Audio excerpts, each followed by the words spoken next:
Pulled down by Mensah. They have the one timeout. Are they going to take it or not? They don't have the scorers on the floor. It's Butler with 2 seconds. He's got to put it up. And he wins it with the jumper.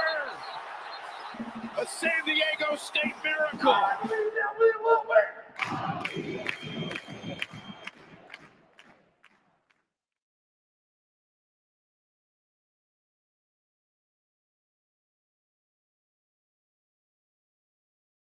Well, good morning, everybody. Ben and Woods, 97.3 The Fan. What's new, everyone? Happy Monday to you. Let's get our heads right. We'll have the collective heads of San Diego ever been more right than they are this morning?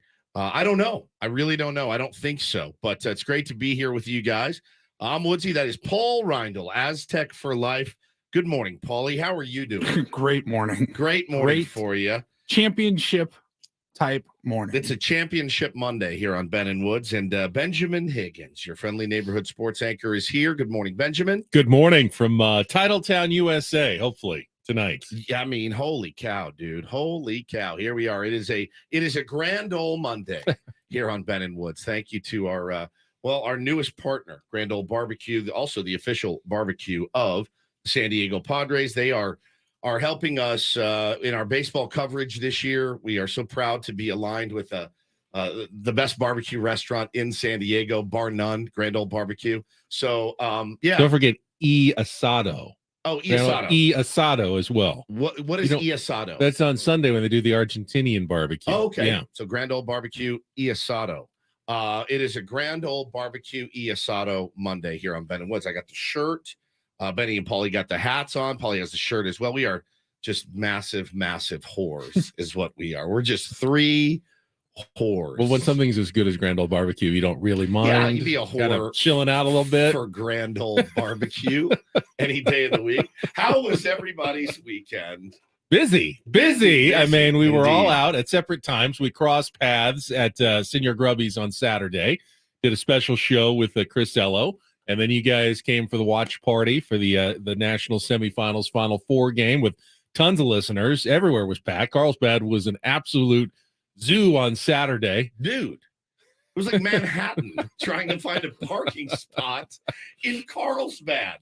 I had no idea it was going to be that busy. I heard that you were late. I was. I got there about 10 minutes early, but it took me 20 minutes to find a parking spot. Man, to your own broadcast. Yeah, Oh, it my happened. God. Well, you know what? On Saturday, I don't feel that bad about it. Anytime I'm doing a little extra off the clock work, you know what? You get me when you get me. And, it was such a beautiful day. You had all the people there going to the beach. Yesterday was the big 5K, so I think a lot of people get in town early to kind of carb load or whatever, enjoy Carlsbad on the day before. And then you had the Aztecs game, and everyone's watching wherever a television is on in San Diego, including Carlsbad. Made for quite the busy day up there in North County. Well, I was carb loading as well, but I did not run any sort of 5K up in. Do you really need to carb load for a 5K? I think you do. Do you? I carb load whenever I get the opportunity. Is that about, 3.4 miles, something like that? It's a lot.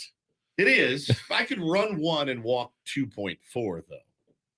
Space it out a little bit. I mean, I know I could finish a 5K. I know I could. But I'd walk most. I carry a golf bag 5K when you go 18 holes. Absolutely right. But man, what a special day it was. What a special weekend it was in San Diego. And we're going to get to all of it today. All of it. It's a little bit, I'll be honest with you, for the first time in a long time, it's a little bit like drinking from the fire hose. Ran into some tier ones at the Padre game yesterday. And I mean, I ran into a bunch of tier ones, but I was talking to one guy and his family, and he goes, "Hey, well, tomorrow's show, you'll have a lot to talk about." I go, "Yeah, I don't even know where to start." I said, "It's too much. I don't know." I said, for the first time in months, usually we're on the phone crying about that there's nothing to talk about and couldn't get this guy on or that guy, that gal on. And now here we are this morning. Where do you guys want to start? Well, I think when it's a once in a lifetime opportunity to get to a national championship game in basketball, this is the one day where the Aztecs take precedence in San Diego, right? Absolutely. I mean, yeah. But there's even so many angles to talk about from that. Something just happened 15 minutes ago on the show that leads up to our show, where Adam Klug's old buddy Mraz or whatever his name is, Sean, I think, and they're ripping San Diegans this morning. Just wake up and where are they? New York? Probably, yeah. Wake up in New York and go, let's rip the West Coast fans, who, by the way, we've had enough out here. Like, we're good. We don't need to hear it from New Yorkers, bald New Yorkers. We're good. We don't need to hear that. This morning, Ben was driving in. You texted me and Paul, you go, you guys are going to die when you hear what was just said on the DA show. Damon Amendolara, Laura. And I go, okay. And then our Twitter started blowing up because people will listen to that show as they wait for Ben and Woods. You guys are welcome, by the way, DA, because otherwise they're not listening. So our Twitter starts blowing up. Like, you guys going to address this? And I'm like, I haven't heard it. I don't know what's going on. Then I see tweets rolling in from Mraz. And I'm like, is this guy out of his mind? Like, you wake up this morning in New York and you're like, let me take a dump on the West Coast fans, who, by the way, should be feeling nothing but pure joy and elation this morning. I'm sorry you live in New York. I'm sorry that it sucks there. I'm sorry. This place is paradise. You don't get to come crap. He's on our Twitter feed calling our listeners frauds. It was not only a bad take, it was just an ill-informed take. I had to laugh. Is it a New Yorker take? It was trying to be the tough guy, from the East Coast, calling out soft San Diego sports fans for not supporting their team. So the essence is, and we can play it. You want to play a little bit of it? All right. Mraz takes that video and says, the video being the one that you saw from Annie. From AJ Cassavell, from anybody that was at Petco Park during the Rockies lineup introductions. The final shot is made by Lamont Butler. They're showing it on not the main Jumbotron, but the one out in right field. Yeah. Place goes nuts. What was cooler than that? It was awesome. What was cooler than that? Here's what Mraz and DA thought. I think mostly Mraz. Mraz. Yeah. DA was just poking along with his producer. Mraz takes that video and says, these are a bunch of fraud fans. If you wanted to watch the Aztecs, you should have been at home watching the Aztecs. Yep. I mean, why do you have to do this to people? Well, because it's so true. I mean, honestly, that was a great moment for San Diego. I thought that was it was so thrilling Saturday night, but I have no problem, and I've been in stadiums in New York when something else happens in the New York sports world where they pop it up on the Jumbotron the moment and everybody gives a nice hand. But if you are emotionally, as some of those people were in the video, hugging, nearly brought to tears, it has a tinge of fraudulentism. If you cared that much, really genuinely cared that much about the outcome of what San Diego State did in that Final Four game, you would have said, I have 81 home games. Do I need to be at game 2 or 3 of the Padres? No, I gotta be home or go to a bar. I gotta be watching the San Diego State game. I don't go to a baseball game while I really, really care about the San Diego State game. I've done this. I've had to make tough calls. I missed a Yankee playoff game to go to Billy Joel, and guess what? When the score popped up, I didn't go nuts because I was a bit of a fraud at that point. I can't call myself emotional. That's this fraudulentism. If you care that much, you can skip the Padre game. Pause. Oh, my God. Has there ever in the history, has there ever been a more New York statement than I had to miss a Yankees playoff game to go see Billy Joel? Oh! Ever. Has there ever been? I was sucking on a cannoli. I dropped my cannoli into my pizza, and the next thing you know, I'm at Billy Joel, and I'm a fraud. Yay. Has there ever been a more New York statement that I missed the Yankee playoff game to go see Billy effing Joel? Ever. Oh, I missed the Yankee playoff game to go to Billy Joel, and guess what? When the score popped up, I didn't go nuts because I was a bit of a fraud at that point. I can't call myself emotional. God. That's this fraudulentism. If you care that much, you can skip the Padre game. There's 81 of them. You're a grown-up.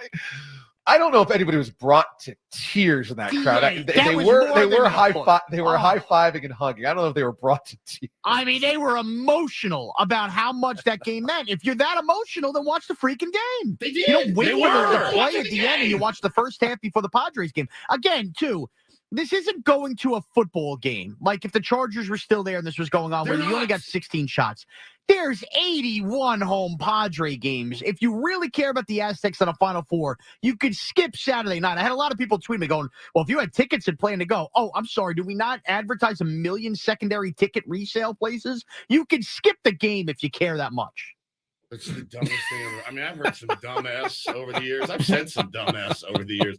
That may take the cake. I sometimes worry. I missed the Yankee playoff game to go to Billy Joel. It's so uninformed. Do we sound like that sometimes if we're talking about another city? Like, oh, these guys have no clue what they're talking about.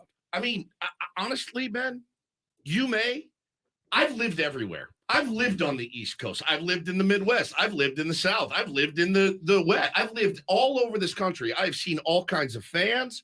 I've been exposed to Indiana basketball fans, Notre Dame football fans, Boston Red Sox fans, New York Yankee fans, up and down the East Coast, right? Friends from everywhere. West Coast, the South. I've seen it all, man. I really have. So I feel like I can speak to it a little bit. And it's one of the dumber takes I've ever seen. I mean, because, the reality is, if you rank the places, the coolest places to watch that game, 1, NRG Stadium in Houston. Correct. 2, either Petco Park or Viejas Arena with a bunch of people watching all together. I mean, there was nowhere else that was better to watch that game except for maybe Senior Grubbies with us. Yeah, Grubbies, maybe. But it's the dumbest thing I've ever heard. And like, all right, I think it's okay, and I get it, man. Sports radio, you gotta be edgy. You can say this. Man, if that were me and that was my school, I probably would have sold my Padre ticket to go watch it at a bar because I'm going to lose my mind at home. A bar is a worse place to watch the game, I would say, than Petco Park. Maybe at home if you really want to be 100% locked in on the game. Does he know first pitch was 15 minutes after the game started? He thought they showed like 10 minutes of the game, and then 2 hours into the baseball game, they flashed the final score, and everyone went crazy, as opposed to if people had been sitting there for 2 hours and 15 minutes watching the whole thing on the Jumbotron. It's just amazing. It's just incredible. It's the most New York take I've ever heard. Also, by the way, I missed the Yankee playoff game to go to Billy Joel, and guess what? When the score popped up, I didn't go nuts because I was a bit of a fraud at that.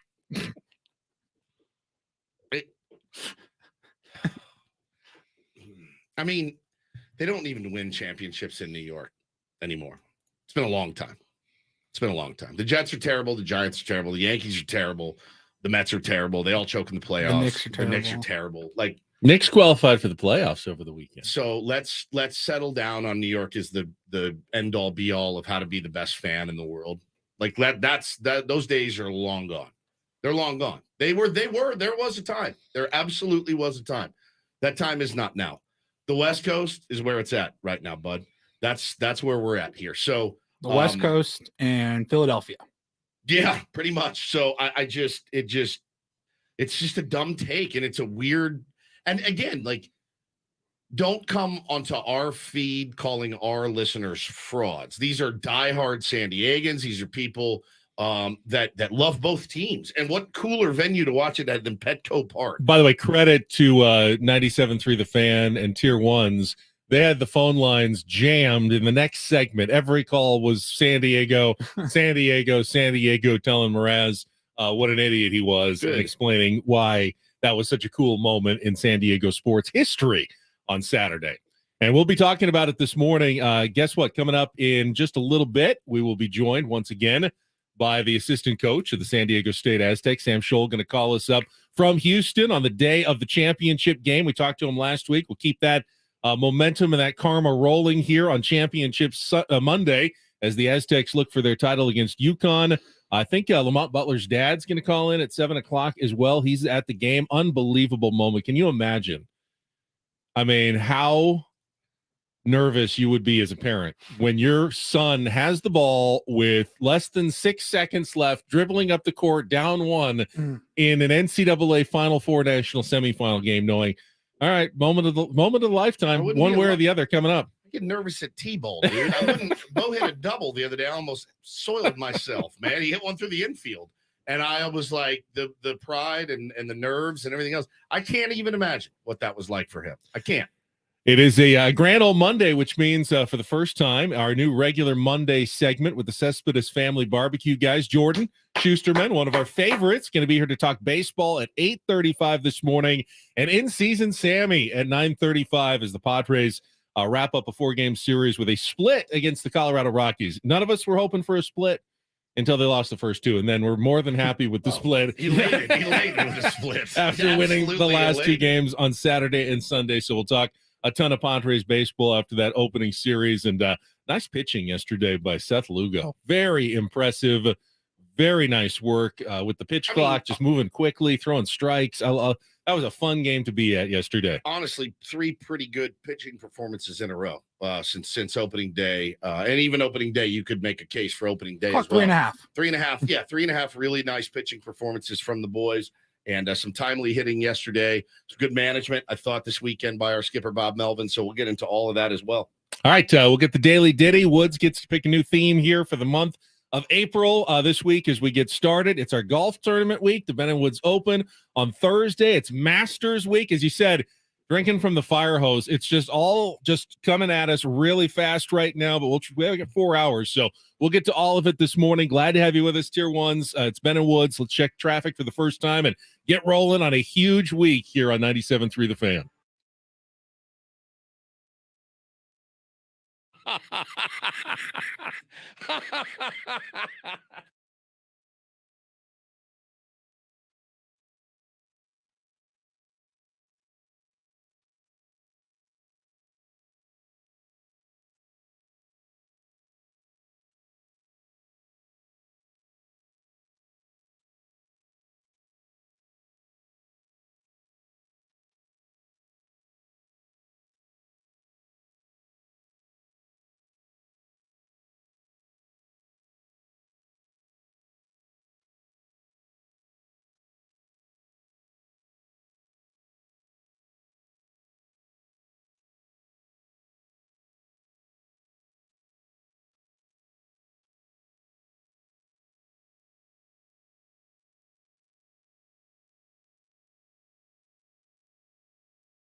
It's a brand new Jason Isbell in the 400 unit, middle of the morning, brand new, came out last week. Part of his new record, I believe it's called Weather Vanes, and that'll be out soon. He'll be playing Humphreys mid-July. Very excited to go see one of my favorite living singer-songwriters. I needed it to mellow me out a little bit. Here, we're not even in the middle of the morning yet, and I'm already agitated by some New Yorkers. Well, it's a sign. Timeline. It's a sign that San Diego is taking the next step as a sports town, because once you start getting really bad takes from national hosts, you realize that, hey, you're making some waves across the country. Normally, you hear any San Diego take from a national host, it's, oh yeah, no, good for them. I love San Diego, great spot to visit. Great tacos. I'm happy for their fans, and that's the extent of the national sports radio take about San Diego. Boy. Now you get some hot takes, some ill-informed opinions from national hosts. It means you're truly taking another step into sports, the sports world as a whole. My missus, my beloved Hannah, texted me and said, yeah, I guess Mad Dog was ripping on the Padres yesterday or over the weekend. Great. And I said, wow. I said, what did he say? And apparently a caller had called in to praise Peter Seidler, and he hung up on the caller. Yeah. Peter Seidler hasn't done anything yet. I don't understand this adulation for Peter Seidler. And also ripped Cronenworth, the extension for Jake Cronenworth. Love it. Which we'll get into because of his mediocrity and his age. So yeah, I mean, we're going to talk about Crony being extended. What a bombshell that was the other night, as I was laying in bed trying to come down from a Seals game. And but like you said, it does put you on the map a little bit. But then again, like, I don't know, and again, as I mentioned, I've lived everywhere, and I've never seen East Coast to West is so much more uninformed, in my opinion, than West Coast to East. Does that make sense? I feel like, well, there's an obvious reason why. Time. The time zone change. Absolutely. Yeah, I mean, we on the West Coast watch a ton of East Coast sports because it's on at 4 o'clock and it's on during the day. And, and the East Coast, they can watch almost nothing on the West Coast because it doesn't start until 9:30, 10 o'clock at night for them. It's really true. And if you ever watch, if you watch the national broadcast, especially with baseball is a big one. You watch the national broadcast. I mean, you'd be watching, like a couple of years ago, I remember a Sunday night baseball game, and the guys are just raving about Eric Hosmer's defense. They're just raving about it. And I'm like, you haven't watched a single game. And those of us that are here, and, I was a Hosmer fan for a while. I defended him for a long time. There was a period where his defense was absolutely atrocious. And it might have been even like the game before was one of those, I'm going to step back into foul territory and boot a ball. But the next night on Sunday Night Baseball, he's lauded for it. And it's look, they're faking their way through it. I've done it a million times, but they sound so uninformed. And, some of those takes to say that Peter Seidler's done nothing when, the graphic came out from AJ Cassavell and the Padres yesterday, 4 consecutive sellouts to start the season. I'd say that's something. I would say in the definition of nothing and something, I would say, yeah, that's something. 4 straight sellouts to open a baseball season. I forget who tweeted it, but they brought up that quote from an anonymous executive. I don't understand San Diego's business model here. 4 straight sellouts to start the season. There's a pretty decent business model for you. It's absolutely electric downtown. If you've been downtown in the last 4 days, it is an electric factory downtown. This is Baseball City right now. I say just keep the bad East Coast takes on San Diego coming. Bob Melvin, terrible manager. Alex Morgan, overrated. Dane Doby, prima donna. just throw them out at us. It's a sign that people are paying attention, and San Diego is no longer the sleepy fishing village on the West Coast that it once was. We never had this kind of attention, even when the Chargers were here. I mean, we're getting more sports takes than ever before here in San Diego, and I'm here for it. As bad as they are, just keep them coming. I want every bad take from every East Coast radio honk, newspaper columnist, television show, first take, pardon my take, pardon the interruption, whatever it is. Pardon my French. So stupid. Just keep them coming. It's a good sign, San Diego. Enjoy it. You are actually relevant. Let it rip, man. And I love to see it. Let's get into this Aztecs basketball game, Benny. I guess there was the moment when they were down 14, and I thought, all right, all good things must come to an end. But I swear to God, I didn't feel. You never that way gave at 14. Well, I have Paulie was supremely confident. We have to go to break. We have to go to break because we'll go for 17 minutes, right? True, and we got Sam Scholl coming. We got Sam Scholl coming up. We got to go to break. We have to. I'm so sorry, but I'll tell you again. One of the reasons why the Aztecs won that basketball game, and Paulie knows what I'm talking about. I do. I called it again, didn't I? I said, congratulations. You guys win now. It's true. Yeah. To two Aztecs for life, Paul Reindl, Steve Sugimoto, put my hands on their shoulders, and I said, guys, congratulations. You're going to win this game. Down 7 at that point. Yep. Yep. I'll tell you why. And we'll go out live to Houston, Texas at the Final Four coming up next with Ben and Woods on San Diego's #1 sports station, 97.3 The Fan.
Normally we go to traffic here, but some guests you do not make wait, especially on Championship Monday in the NCAA tournament. So let's go right out to Houston, Texas on our premier Chevrolet of Carlsbad fan hotline. He joined us last week.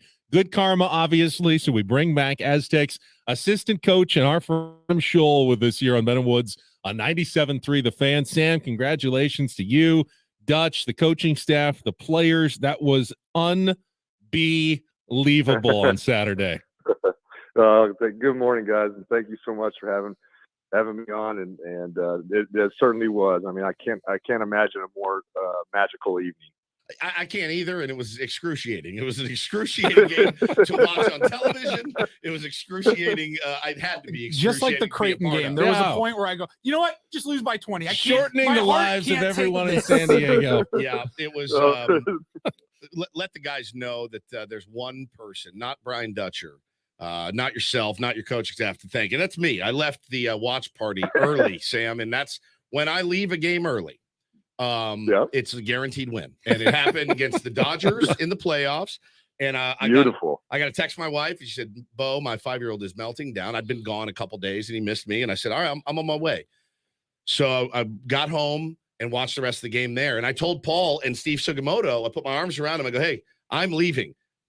Congratulations, you guys are going to win this game." And sure as hell they did, man. And can you walk? So you got to have Plan B lined up for tonight. Then I don't know what to do. You have Plan B lined up. You got to go somewhere for 10 minutes, and then you got to leave. It's going to happen. Sam, can you walk us through the last 30 seconds or so, because we had a show text thread where we were all playing, junior head coach of the San Diego State Aztecs. And I myself thought, I said, why aren't they fouling? Like, let's grind this thing down and see if you can get, hit a big shot, get the big center guy at the free throw line, Golden, foul him. What was going on at that time? Well, the first thing we did is we looked at the differential in the game clock and the shot clock. And I think it was at 36 to 36 on the game clock, and then would be 30 on the shot clock for them. Well, they're going to have to take a shot with at least 4 seconds on the shot clock. So then that's going to mean that we're looking at getting the ball at 8 or 9 seconds left in the game clock. And we pride ourselves on our defense, and we trust our defense, and we trusted the guys on the floor to be able to get that stop. And then we knew if we got that stop, then again we would have 8 or 9 seconds. So we were in a timeout, and we were asking Dutch, do you want to call timeout if we get this stop? And Dutch just has so much trust and faith in his players. And he said, no, we're going to get this stop and get the ball to Lamont and get them downhill and not let their defense get set and let them go make a play. And then at that time we had 3 big guys in the game. And he said, so you guys crash the glass and Lamont will get a great shot up on the rim, and we'll see if it goes in. And so it was a masterful coaching job by Dutch. It really was. Is that what makes Dutch a little different than most college basketball coaches? And you sat in that chair, obviously, Sam, at USD. A lot of college coaches just can't resist the micromanaging. They're kids. You don't really trust a 19-year-old in a huge situation. You feel like you need to tell them what to do. Yet Dutch just says, go out and play basketball and find your shot and take it and make it. It seems very unique in college basketball, the way Dutch runs his team. That's a great point. And that is one of Dutch's many, many amazing skills as a coach. I mean, he has just tremendous faith in his players. And he said it since we started this whole tournament run, that March is for players. It is, and he'll say it, like us as coaches, at times we have the tendency and the desire to get too involved. At the end of the day, the teams that win in March have players make plays, and we certainly had an amazing player in Lamont Butler make a magical play to help us win a very big game. Talking to Sam Scholl, Aztecs assistant coach, here on Ben and Woods this morning. Again, thank you for the time. I know that you guys have a lot of work ahead of you still today and tonight. Watched a little bit of the UConn Miami game, and look, just like Alabama, UConn's got a bunch of dudes on it, but you guys took that team down. What is your game plan tonight? I imagine it has something to do with some stifling type defense, Sam. Yeah, no, I mean, again, with San Diego State basketball, it's always going to start on the defensive end. We have to be tremendous in our transition D. We have been, and we got to do it one more time again tonight. The University of Connecticut is an amazing team in transition, and they really do an amazing job of getting transition threes. And you can just see it as they're pushing the ball up the floor. You just see guys just hunting them and running to space so that they can get threes. So no transition threes. They're the second best offensive rebounding team in the country. And so we're going to have to do probably our best performance on the glass. They're very big. Sanogo and Klingman off the bench are very, very big and strong guys. They play a large part in the reason why they're the second best offensive rebounding team in the country. And then we have to be us on defense. We have to pressure the ball. We have to guard the ball. We talk about, when guys get catches on the wing, that we got to pressure the quarterback. They can't be comfortable. They run a lot of good action and a lot of actions that lead to the next thing, to the next thing, to the next thing. They're flying around the floor in the half court. And so we've got to really make every catch uncomfortable for them and really pressure them for 94 feet. Talking to Sam Scholl, Aztecs assistant coach. Just speaking of that, the first half against Florida Atlantic, giving up 40 points, very uncharacteristic, and a lot of credit to them. I mean, they were obviously on fire and hitting shots, but it looked like they were giving you some trouble on those high screens and getting shots that other teams hadn't done in the tournament. What adjustments were kind of made at halftime that turned that around? Because they had trouble making any baskets after the break. Yeah, I mean, all credit to Florida Atlantic. They have amazing players and amazing talent. They made some big time plays in the first half of that game, like you said. And what we did is we moved guys closer to those ball screens that you're talking about, getting Nate Menso a little bit higher and closer to the screen so that when they came off it, they saw him. In the first half, he was a little too far back, and so when they came off the ball screens, they have a lot of open space, and they were able to stop right there and hit some threes and be able to get into the paint a little bit too much. So we moved our big guys up on those screens so that the guards saw them. And then we just did a better job of the guards, our guards, getting over those ball screens, getting back in front of the ball. And the second half was definitely a more San Diego State type of defense in that game. Talking to Sam Scholl. So I know everyone talks about the depth of this Aztecs team and the ability to go 9 deep and 40 minutes and play that defense, but how valuable is it to not really know where the points are coming from? Matt Bradley, who didn't score much last weekend, comes out on fire. Who knows who it's going to be tonight? That must be very difficult, I would think, for opposing coaches when they're trying to put a game plan together, telling their players, okay, you just can't let this guy get a shot. You have to kind of wait and see how the game's going before you have any idea where the points are coming from San Diego State. Conversely, isn't it difficult for you guys as well to try to go with the hot hand? Because I'll admit, when I saw Bradley on fire and then I saw him, get some rest, I'm like, why are we taking out the hottest shooter right now? But again, shows you what I know, Sam. I'm sitting here in a radio studio and you're in Houston in the championship game. But isn't it difficult as well to know sometimes which hot hand to ride? Well, with us, we've said I think since day one that our depth is going to be our greatest strength, and it is our greatest strength. And we have a lot of guys that can put the ball in the basket, and so I think that gives us an advantage when if a certain guy or a primary scorer for us, like a Matt Bradley, is not on the floor or is having an off night, that we know that we're going to have somebody else who's going to be able to pick that role up, and so Dutch and Chris Tacker do a great job of developing our offense to be something that, a lot of guys touch the ball and a lot of guys are able to make plays. And so I think that really, what we do offensively, I think really plays to our depth because it puts guys in a lot of different positions to be able to create offense for themselves and for each other. All right. Last thing for me, we've seen so many reactions from players, from fans from Petco Park, from Viejas Arena. I don't feel like I saw Sam Scholl's reaction when Lamont Butler's shot went in. Take me through your emotions in that moment and what you think can you remember what you did when it went through the net? Were you under the bench? Because that's where I think I would have been. Well, a couple of my buddies did catch me ever so quickly. I think I jumped up and higher than I've jumped in 30 years. And jumped up with two hands, and then And then there's kind of a little awkward two-hand high five with Dutch that I've seen a few times. A little bit awkward, but very, very special. And so, that was my reaction. I mean, it was just, utter joy and amazement when the moment happened, and lots of hugs and congratulations and just celebrating with just an amazing group of guys and an amazing team. Well, we've kept you too long. You have tons of film and things to study and break down. I mean, the game's tonight. You guys realize that, right? There's a game tonight, a championship game. The Aztecs are in it. Under 12 hours from now. Yeah, against the UConn Huskies, who, I mean, it's going to be, again, another battle. But you've already knocked down one Goliath in this tournament, Sam. We sure hope that you guys can knock down another one. I know the guys believe they can. So, and Sam, some of us have not forgiven or forgotten what happened in 2011 in the Sweet 16 against UConn. So a little revenge would not be too bad tonight.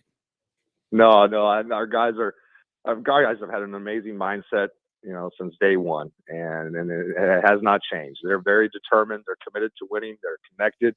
They love each other, and they're excited about getting a chance to go on the floor one last time. It's crazy sometimes when you put things in the most obvious of terms. I mean, we were playing in the last college basketball game of the season. There is no more games after this, and I think that's a really, really going to be a really special moment for our team and our program. I've heard Kawhi may be there tonight for the shortest pregame speech in basketball history. I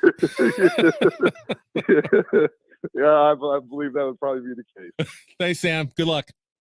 Thank you guys so much. I really appreciate you. Got a city behind Sam Scholl, the Aztecs, tonight against UConn.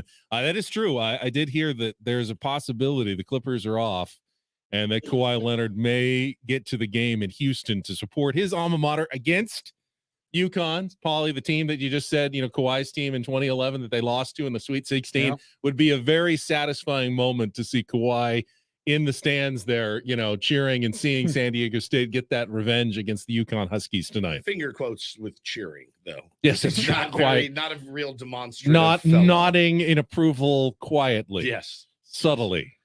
Oh, my God. All guests on Ben and Woods appear on the Premier Chevrolet of Carlsbad fan hotline. Save money the right way with Premier Chevrolet of Carlsbad. Visit them today in the Carlsbad Auto Mall. Chevrolet, find new roads. I would pay money for video of Kawhi Leonard pre-game in the locker room speech to the team. The last guy that you just kind of quietly looking at them intensely.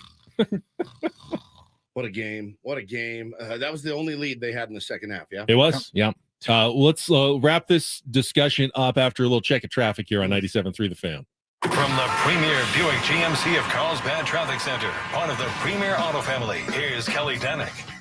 Traffic is sponsored by Gomez Trial Attorneys. Seriously injured, get a real trial attorney. Get Gomez. Well, guys, that ladder that I mentioned that was in lanes south on 15 before Carmel Mountain Road looks like it is now a bunch of metal debris across lanes, so just take it extra carefully there. Fortunately, no other problem spots on our freeways. If you've been injured in a car, truck, or motorcycle accident, Gomez Trial Attorneys is ready to fight for you all the way to trial. Get a real trial lawyer. Get Gomez. Call 833-GET-GOMEZ.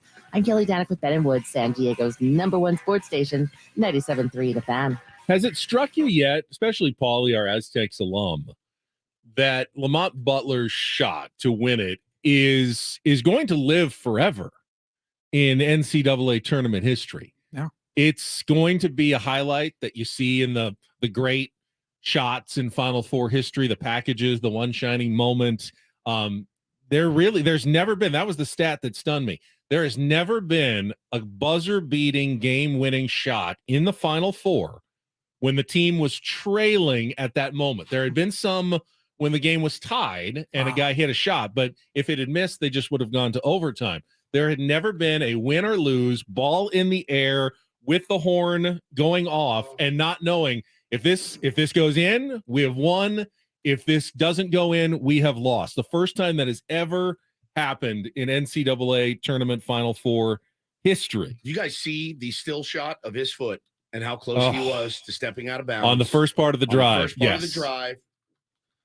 Some angles look like he was out, but they showed definitively there was a sliver of wood of white, wood colored, not painted inbounds foot. Could have been, anything that could have changed that moment. But we got the calls. I can never get enough of listening to the play-by-play calls. We got television, we got Westwood One, and of course, Got Spanish language radio as well, which is always the best call. Let's start with the original Jim Nantz on CBS television. Pulled down by Mensah. They have the one timeout. Are they going to take it or not? They don't have the scorers on the floor. It's Butler with 2 seconds. He's got to put it up. And he wins it. He wins it with the jumper. A San Diego State miracle. Unbelievable. Now, we also have the opposing San Diego State miracle. We have the opposing radio call, which is always the tougher listen. And we've been on this side of the coin as San Diego sports fans many times over the years, and your heart goes out a little bit to Florida Atlantic. At the same time, they played a hell of a basketball. They did game. A hell of a game. I mean, first half, I'm like, dude, they play like this. They're going to be the first 9 seed to win the championship. But lights out. I think in the end, I felt like sometimes you got to wait your turn. And San Diego State has been knocking at the door for a long time, trying to break through. Florida Atlantic this is their first shot at the national stage. You don't just get to run right to a championship your first time, essentially. They ran to a Final Four. I know they did, which is incredible. Incredible. So I'm not going to feel quite as bad for them. But we talked about it last week. They made it to the mountaintop. No doubt. It's just a matter of who's going to be the last one standing. That's right. Who plants the flag? But this was their radio broadcast back in Boca Raton, Florida. Mensah has it with 7 seconds left. Now Butler up the near side with 5 with 4. Butler inside out dribble. Got to the right baseline with 2 with 1. Butler jumper for the win, and he made it. And San Diego State is going to the national championship game. Butler got it to go on a pull-up jumper. You can hear it.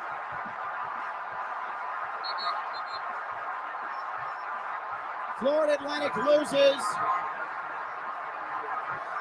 And the Isle season comes to an end. You can hear him getting ready to explode on a ball that bounces off the rim. He is so ready to be excited, and that's a gut punch. But we always like to save the Spanish language call for last. You don't really understand all of it, yet you understand it instinctually. Yep. Here's the Spanish language Final Four call. Acelera hacia la cancha, gancho de izquierda, falla el tiro. El balón lo tiene San Diego State. Reloj de tiro apagado. La tiene Butler por la derecha. Buscaba la falta contra Boy. Butler levanta el doble en camino. ¡Sí! ¡Increíble! ¡En la chicharra! Lamont Butler mantiene el sueño vivo para los aztecas de San Diego State. No pide tiempo fuera y él mismo se encarga en 1 contra 1 de acabar con el sueño de los Bulls. Increíble, los aztecas de San Diego State. That was awesome. Levanta el doble en camino. ¡Sí! ¡Increíble! It's incredible. It is. It's incredible. Literal translation. Incredible. Right there. Oh God, what a game. It was just excruciating. There was no question, right? There was no foul. There was no whistle. Like, unlike the Creighton game, that took 5 minutes, we're like, I think we've won, but we are waiting for the final word. You didn't have to review whether the shot got off in time. It was close, but there was clearly 0.4 or 5 seconds as soon when as it went up. You knew it was good. Yeah. Oh my God, dude. It was. Could there be another moment coming tonight? I don't know if my heart can even take it. I mean, 1 game to go, man. 1 game to go. There is no tomorrow. This is it. It's just incredible. It's incredible that they're here. We still have to get to our Padres wrap up highlights from yesterday's win. I think Lamont Butler's dad is going to be calling in. That's incredible. Take on Woods. I don't know if we're going to have to bump some of this because we got so much coming up to do in our 7 o'clock hour. Next with Ben and Woods on 97.3 The Fan.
Got to go to the game, at least for a few innings yesterday as a fan with my parents and my eldest son.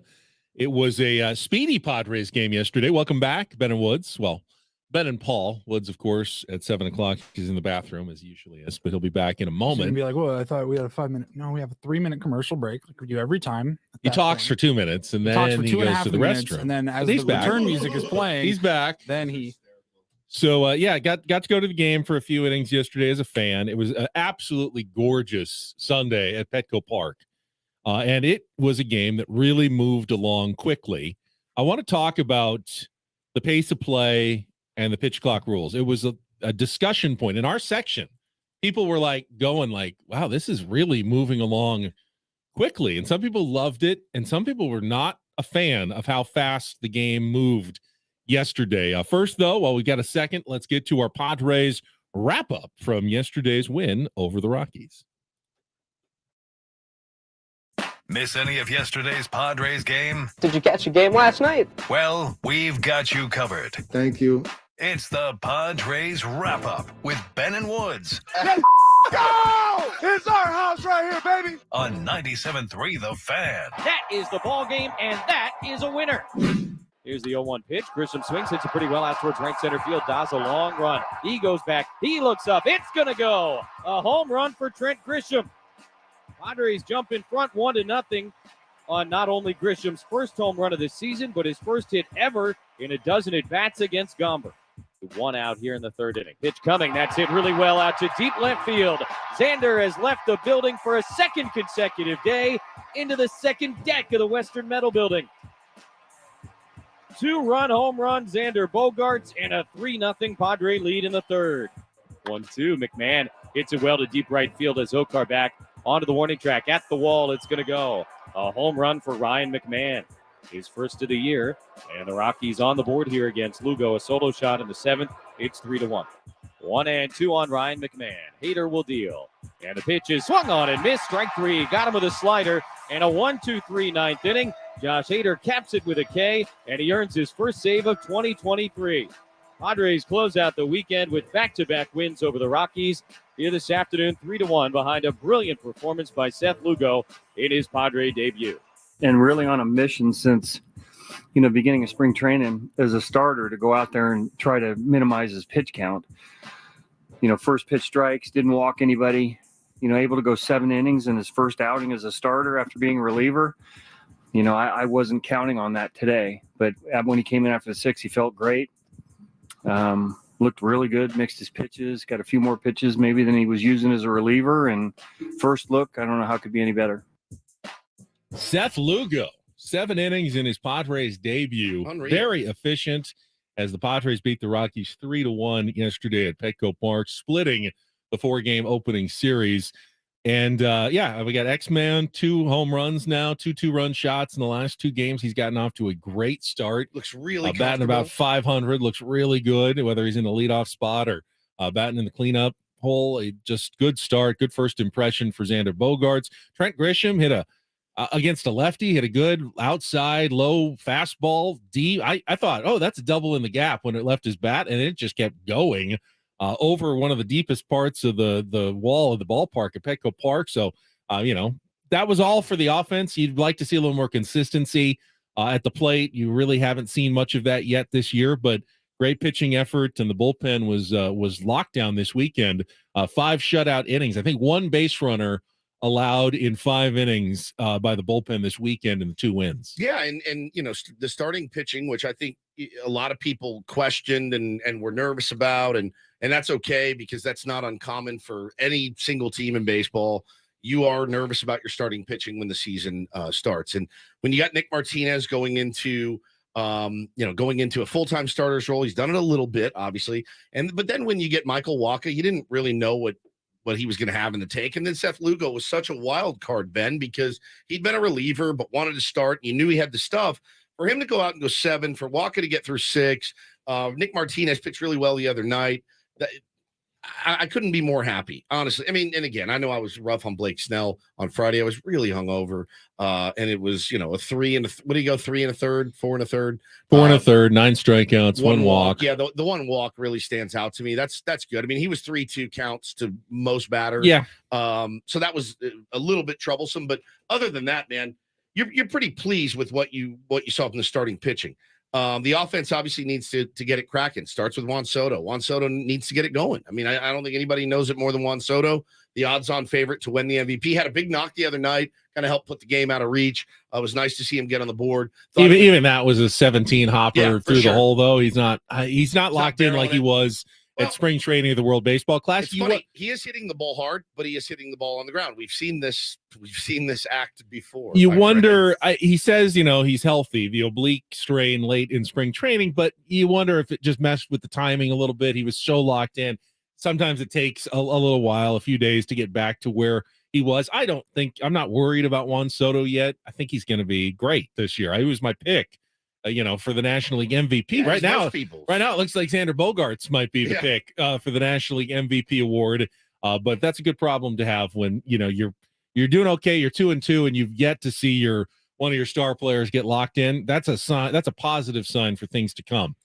We need a contestant for Take on Woods. If you'd like to call in, we're going to play in about 3-4 minutes. 833-288-0973. First chance this week to qualify for our grand prize drawing. And since it's April, I'm assuming, yes, we have a brand new getaway to offer you. I'll give you the details in just a couple of minutes, but you can be the first one in to get to the grand prize drawing to Las Vegas if you can beat or tie Woods. 833-288-0973. The biggest topic yesterday, though, at least when I was at the game in my section and then afterwards on social media, was the time of the game. 2 hours and 3 minutes. And honestly, it felt even faster than that. That game absolutely moved along, largely not just because of the pitch clock, but Seth Lugo throwing strikes and being efficient. The Rockies starter, Austin Gomber, was pretty efficient as well, other than the one inning where he gave up the 3 runs. He was moving along quickly. It was just a fast-paced game. And I had a number of people in my section and then afterwards who said, too fast, actually. I didn't have a chance to enjoy the game. Catch your breath a little bit. My dad went to the concession stand to get a couple hot dogs, came back. It was like an inning and a half later. He wasn't gone that long. You miss a lot of time when you're there if you go and get out of your seat. Is that a problem for baseball with these new pitch clock rules? I mean, it depends on the person. It really does. Are there games that I'm like, good, get this thing over with? Yes. Are there games that I'm like, oh, it's a lazy Sunday afternoon and I want to, spend this time? I was at the ballpark yesterday too.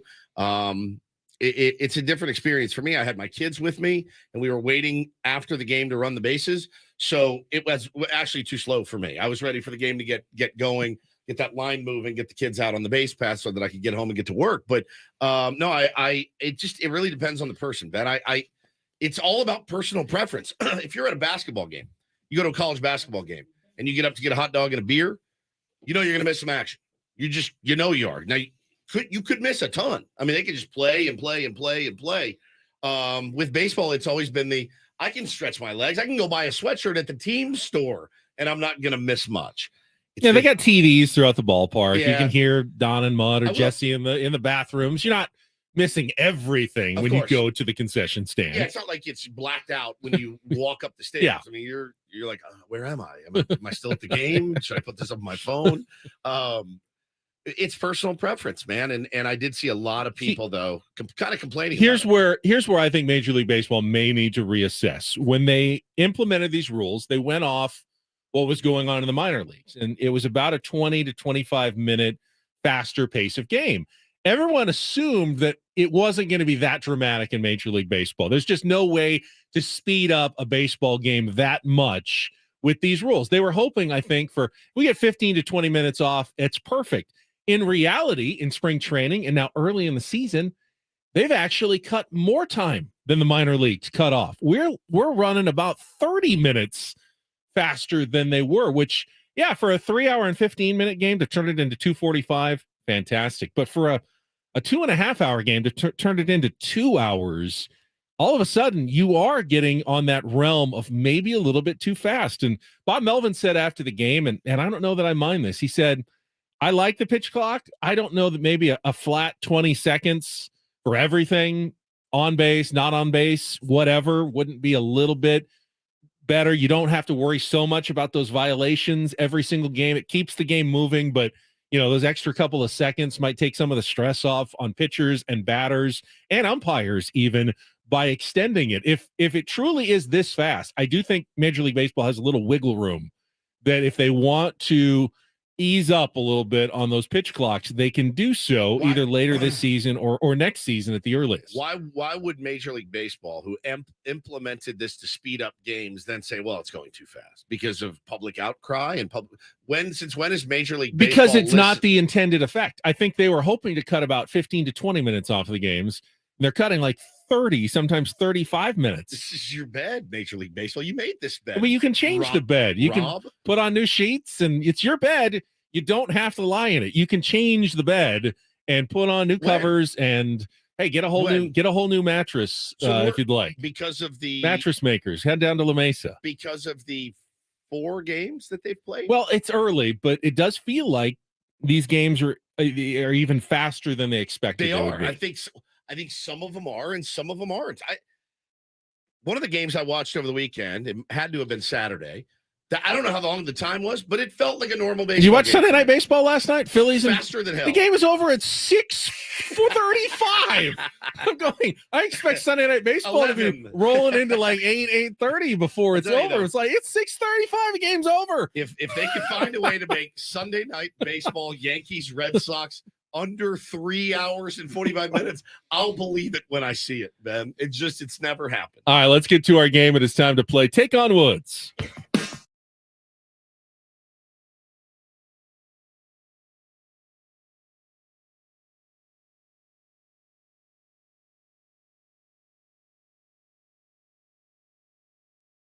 All right, we got Alex as our contestant today. Good morning, Alex. How are you?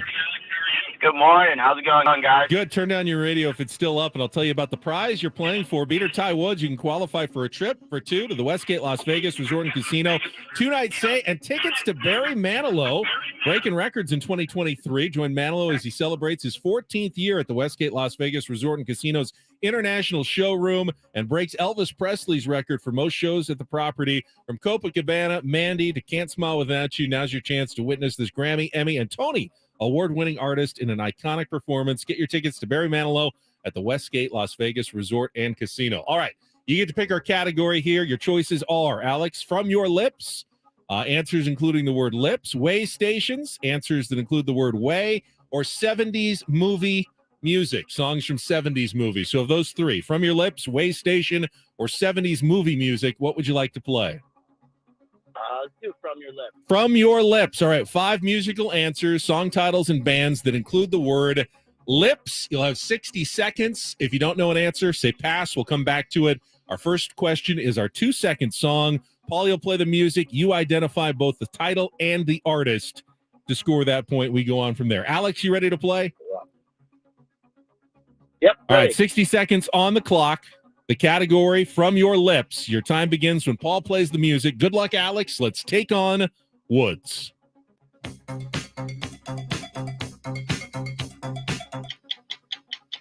Oh, dude, He knows it. He's got it. I'll pass. All right. Along with We Got the Beat and Vacation, the Go-Go's performed which debut single at their Rock and Roll Hall of Fame induction ceremony? Seal and David Hasselhoff are just 2 of the artists to record a cover of which Signature's 80s song by Echo and the Bunnymen? Which psychedelic rock band from Oklahoma broke into the mainstream with their 1993 song, She Don't Use Jelly?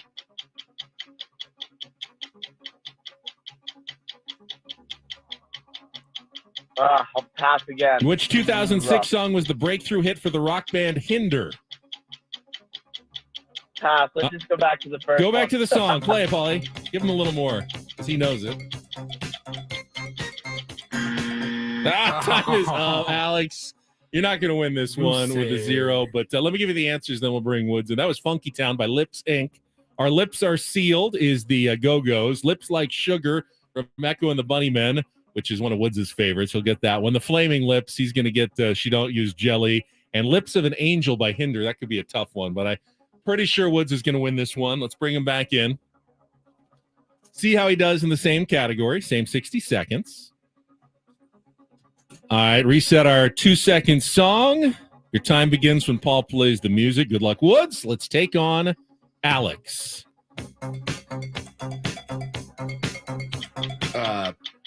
Pass. Along with We Got the Beat and Vacation, the Go-Go's performed which debut single at their Rock and Roll Hall of Fame induction ceremony? We Got the Beat, Vacation. Oh my God, I'm blanking. Pass. Seal and David Hasselhoff are just two of the artists to record a cover of which Signature's 80s song by Echo and the Bunnymen? Lips Like Sugar? Correct. Which psychedelic rock band from Oklahoma broke into the mainstream with their Flaming Lips. Correct. Which 2006 song was the breakthrough hit for the rock band Hinder? Lips of an Angel. Correct. Back to our 2-second song. Funky Town by Lips Inc. Correct. Along with We Got the Beat and Vacation, the Go-Go's performed which debut single at their Rock and Roll Hall of Fame induction ceremony? How am I blanking on Lips? Lips. Lips.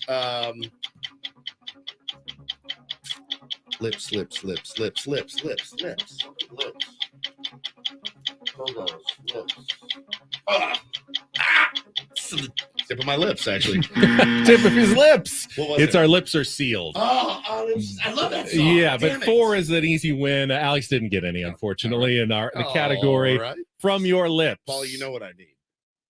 You know. Oh, I know what you need. I knew you were going to win that. I told everyone he loves Echo and the Bunnymen. He loves the Flaming Lips. He's gonna get those. Once you get the category, you were on a roll there at the end. You know what I need.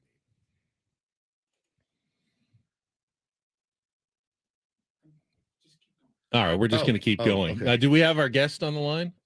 All right, give him 1 second. Paulie's busy over there, Woodsy, but good job on our first game. We got a new prize giveaway. We're giving away Barry Manilow tickets on a trip to Las Vegas this month. Have you ever seen Barry Manilow? I didn't know he was still alive. Yeah, still performing. I swear to God, he's going to break Elvis's record for most performances at the Westgate. Really? Yeah, like all time or something. So, yeah, he's still in concert, still doing Mandy and still doing Copacabana.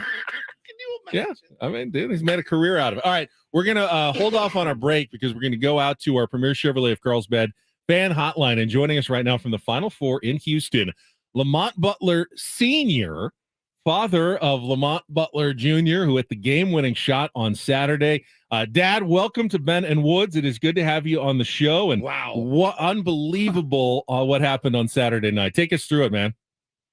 Hey, first of all, I'd like to thank you guys for the call and the acknowledgement, but I'm still speechless. I'm telling you, I'm still speechless. Only thing I can tell you is I know when you put the work in, great things happen. And all the work Lamont put in the summer, he didn't come home. He stayed down there. He wanted to get better. That loss last year was still bitter in his stomach. And I know the work he put in, he was set up for this moment, and I'm glad he was able to see it come through. Talking to Lamont Butler Sr. here on Ben and Woods this morning. I'm a dad of two little boys, and you know, it's something that I think about a lot. You know, you want your kids to be passionate about something, and you can't force somebody to be passionate about it, and you know, you want to see them put in the extra work. When did it click for you that and Lamont, when he said, "This is what I want to do, this is who I want to be," and you saw him kind of take the reins from you and go out and start doing it on his own? It was his sophomore year in high school, because Lamont was a kid like, you know, I'm okay. You know, he never was real high on his talent.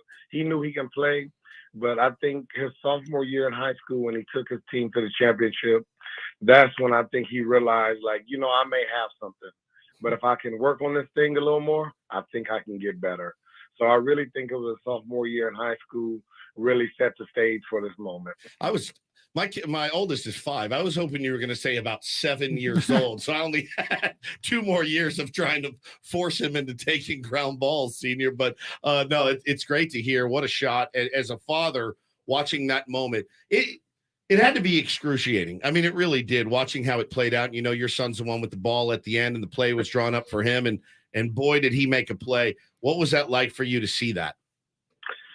Well, when that ball came off that rim, I knew if Lamont got a chance, I didn't know what kind of shot he was going to take. I didn't know if he was going to get to the rim. I didn't know if he was going to get a pull-up. But I've watched Lamont take that shot in practice with his shooting coach, and I knew if he had a chance to get that thing off the way he did, that one dribble pull-up he'd been working on all summer. So when I seen him come down dribbling, I'm like, oh Lord, what are you going to do? Oh my God, look at that boy. Look at him. Man, I was speechless. I was still stunned. Everybody talking to me, the news reporters in my face. I told him, I don't know what to say. Ask me something I can tell you. I don't know. We're talking to Lamont Butler Sr. here, a very proud father of Lamont Butler Jr., who hit a shot that will not live in San Diego State sports history, San Diego sports history, but NCAA tournament history. And Lamont, I was reading this piece over the weekend on the SDSU website. It says, during one of your calls with your son reminded you that he once promised he was going to play for a national title. And that's a conversation that still gives you chills. Does it feel real yet that in about 11 hours we'll be tipping off in Houston for a national championship? I just got goosebumps when you said it again. I'm telling you, man, this kid is special, man. When he told me that, he said, Dad, I'm going to win a national championship. That's what I came to San Diego for. And, as a dad, kids always have lofty expectations. But in my head, I didn't tell him, do you know what you asked him? You know how hard it is just to get to the tournament and alone try to win a tournament? So I just allowed him to live in that moment, and I watched him put the work in. And 11 hours from now and some change, we may be hosting up the national championship trophy.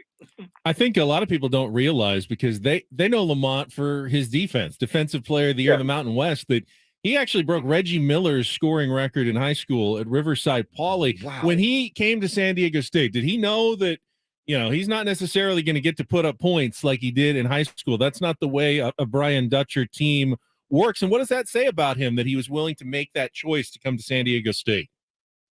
That's a good point. Going back to Reggie Miller record, I used to tell Lamont, hey, man, you need to do this. You need to do this in the game. And he would say, Dad, this team is 0-30. I said, yeah, that's why I want you to get 30 points. I don't have to get 30 points against them. And he taught me something in that moment where he has always been about the team. He could care less about that Reggie Miller record. Now, for me, he accidentally broke it because he had to score. If he could let somebody else broke it, he'd have been happy. Like, man, let them have all that. I don't care. As long as I get my team to the championship, that's all I care about. And what's really great about that, he broke the record in front of San Diego State fans as a senior playing against St. Augustine. That's incredible. It's so fun to hear these stories as a dad myself. It's my favorite job in the world, Mr. Butler. And I wanted to ask you if you could talk about Coach Dutcher for a second and what he's meant to your son and to you and your family. Hey, every news pundit I talked to, I told him, I don't think Dutch get enough credit. This man has put together something I don't think nobody really can understand. He finds guys that's selfless, has great character. They're not 5 stars. They're all team players. And most of all, they're winners. If you look at most of the guys on that roster, they have won a CIF championship or been to a CIF championship in their respective years in high school. And what Dutch told us when we got there, Mr. Butler, I can't promise you Lamont going to start. I can't promise you this. But I know with his defense, I believe he can get on the floor quicker than others. And that stuck in my head, and Lamont worked his tail off. And if you remember, Lamont came in a COVID year. Freshman is hard enough to play when you have a summer. Lamont didn't have a summer. Lamont got thrown right into the fire. And that's when I knew Dutch was going to trust him, the team was going to trust him, and the coaching staff was going to trust him. So I think Dutch needs to get a lot more credit than he's getting. You got a whole city pulling for your son and his team tonight. We really appreciate this time. Enjoy this day and this moment as a dad. And I won't ask you the question I kind of want to about whether Lamont's going to come back next season or not. But I just go ahead too fast. I'm sorry. Lamont, thank you so much for your time. Okay, thank you guys, and Go Aztecs. Go Aztecs. Lamont Butler Sr. on our Premier Chevrolet of Carlsbad fan hotline. Save money the right way with Premier Chevrolet of Carlsbad. Visit them today in the Carlsbad Auto Mall. Chevrolet, find new roads. We'll come back. We'll just do one. Don't do this story because I got to get your story. I saw this tweet from the Seals game that you called on Friday night of the opposing coach holding up his clipboard saying the word cheater. Yep. And I don't know what this is about, but I'll tell you. I am dying to hear this story. So, Woods, you can share with us what happened at Pechanga Arena on Friday night. And so we'll do a quick don't do this and get back right after this. Check of traffic on 97.3 The Fan.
on 97.3 The Fan.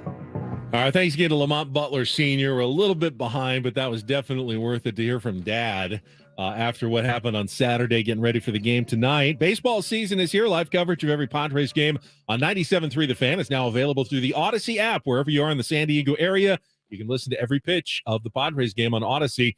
Download the free Odyssey app and search 97.3 The Fan to get started. So we're just going to do the one story today from Don't Do This, and I have been waiting to hear what happened that led the Calgary coach to flash the sign cheater on his clipboard during the Seals game. That the Seals won. I mean, they ran away with that 14-8 on Friday, clinched a playoff spot. Congratulations. You're going to the postseason. Love working postseason games. It was a blast Friday night. The crowd was wild and way into the game. And knowing, going into that game, you had a chance to clinch. Calgary's also a really good team. They're, we're 11-3, they're 10-5. So it was a huge game. So about halfway through, the coaches and players are on the opposite side of the You're arena. in the penalty box side on the opposite. Penalty box side, so I can see directly at them. All of a sudden, I look up, and there's a couple of replays and challenges where the referee's got to stop down, come in, look at the monitor. All right, rewind. Let me see that. Let me see the overhead. Let me see this. Let me see that. The rule in the NLL, too, is you have to show of every goal 2 replays on the big board. Pechanga Arena, we have issues. We have issues with the replay. Sometimes it takes us a minute to get them up. I have less than the hamster on the wheel has to get going a little bit. Exactly right. I have less than nothing to do with it. Less than nothing. Here's what I do. I take a microphone, I have a script, I read spots, and I bang on the glass and I say, get up, make some noise. That's my job. That's all I get paid to do. I have nothing to do with the replay. All of a sudden, after a replay that didn't go their way, I look up. Their head coach is pointing at me. You. So I do this. I give him the me, and he nods his head. Yeah. He goes, you. He then takes his board. He writes something on it, holds it up. I can't see it from across the arena. I'm like, and I go again. I go, me? And then he goes, cheater. He mounts it. And me? Cheater. Then their captain, their captain is about halfway on the floor. He turns to the box, looks at me, points. He goes, "You're horse ass." And dude, I'm now. These are big guys with sticks, bro. I'm in full panic mode, and I start to think because I talk some trash on the mic, but nothing that. So I start to go back my mental Rolodex. Did I say something personal? Did I talk about one of these guys' sisters or something like? What did I do? So I'm domed out about it the entire game. Yeah, I would be too. So I get home and I look at Twitter and there's the sign. Somebody stopped it down. Paulie's got the graphic up on the deal. And the guy who... That's flashing at you. That's at me. Cheater. He pointed at me. Kurt Malowski is his name. He looks like a serial killer. And probably is. Livid. He was livid at me. So then I'm losing my mind. I don't know what's going on. So then I go to listen to their post-game audio, and he said this. And then we lost our composure, ourselves included on the bench as coaches. I think the NLL needs to look at how the replays and stuff are played on down here. I'm not sure it's fair. That did not impact the outcome of the game, but it's just not fair. So hopefully they'll look at that. But they were the better team tonight. They deserve to win. They outplayed us and they out-executed us. So the replays were not fair. So Kurt, the NLL might need to look at the replays. You know who doesn't need to look at the replays? Your PA announcer. You have a team at Calgary. They've got a PA announcer. I've heard of. He's very good. If our coach went and was screaming at the PA announcer, I don't even touch the monitor. I don't even touch it. It has nothing to do with me. I was sitting there going, in my mind, I'm like, I'm about to write a DM to this Maybe team. you thought you were poisoning players in the penalty box when they came over or something? Like, what do you think? Do you think I peed in the water bottle? Like, what did you think I did? Put barbiturates in all of the water bottles so they're all sluggish? I could not get my head around it all night, and I'm still like... Did they think there was a goal that should have been disallowed or something like that? One of theirs they thought was good, and one of ours wasn't or whatever. And look, man, the replay... gear is not the best. It's not the best. This is not uncommon, and I don't think it's uncommon in other arenas as well. So if they need to fix it, great. But it's like yelling at the siren dancers for doing something wrong. I mean, seriously, I had no effect on it, Kurt. So It was very, very. I was kind of domed. I'd be careful if you're ever in Calgary in the future, I was though. kind of domed out by it, to be honest with you. So that was our don't do this, Kurt. That was Don't Do This with Ben and Woods on 97.3 The Fan. All right, we need to go back through the entire weekend of baseball at Petco Park, starting with Friday night's loss to the Rockies, and then turning things around on Saturday. We did discuss yesterday's win a little bit. We'll get to some more Padres baseball, and then still to come, Jordan Schusterman, our weekly segment with Cespedes Family Barbecue, brought to you by Grand Old Barbecue, coming up at 8:35. In season, Sammy Levitt going to be here at 9:35 with more Padres baseball talk, more Aztecs, all on the way here on San Diego's #1 sports station, 97.3 The Fan.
Pulled down by Mensah.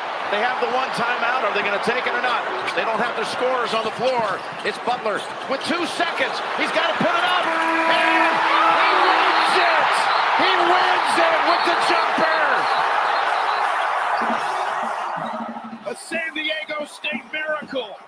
What was that like for you to see that? Well, when that ball came off that rim, I knew if Lamont got a chance, I didn't know what kind of shot he was going to take. I didn't know if he was going to get to the rim. I didn't know if he was going to get a pull-up.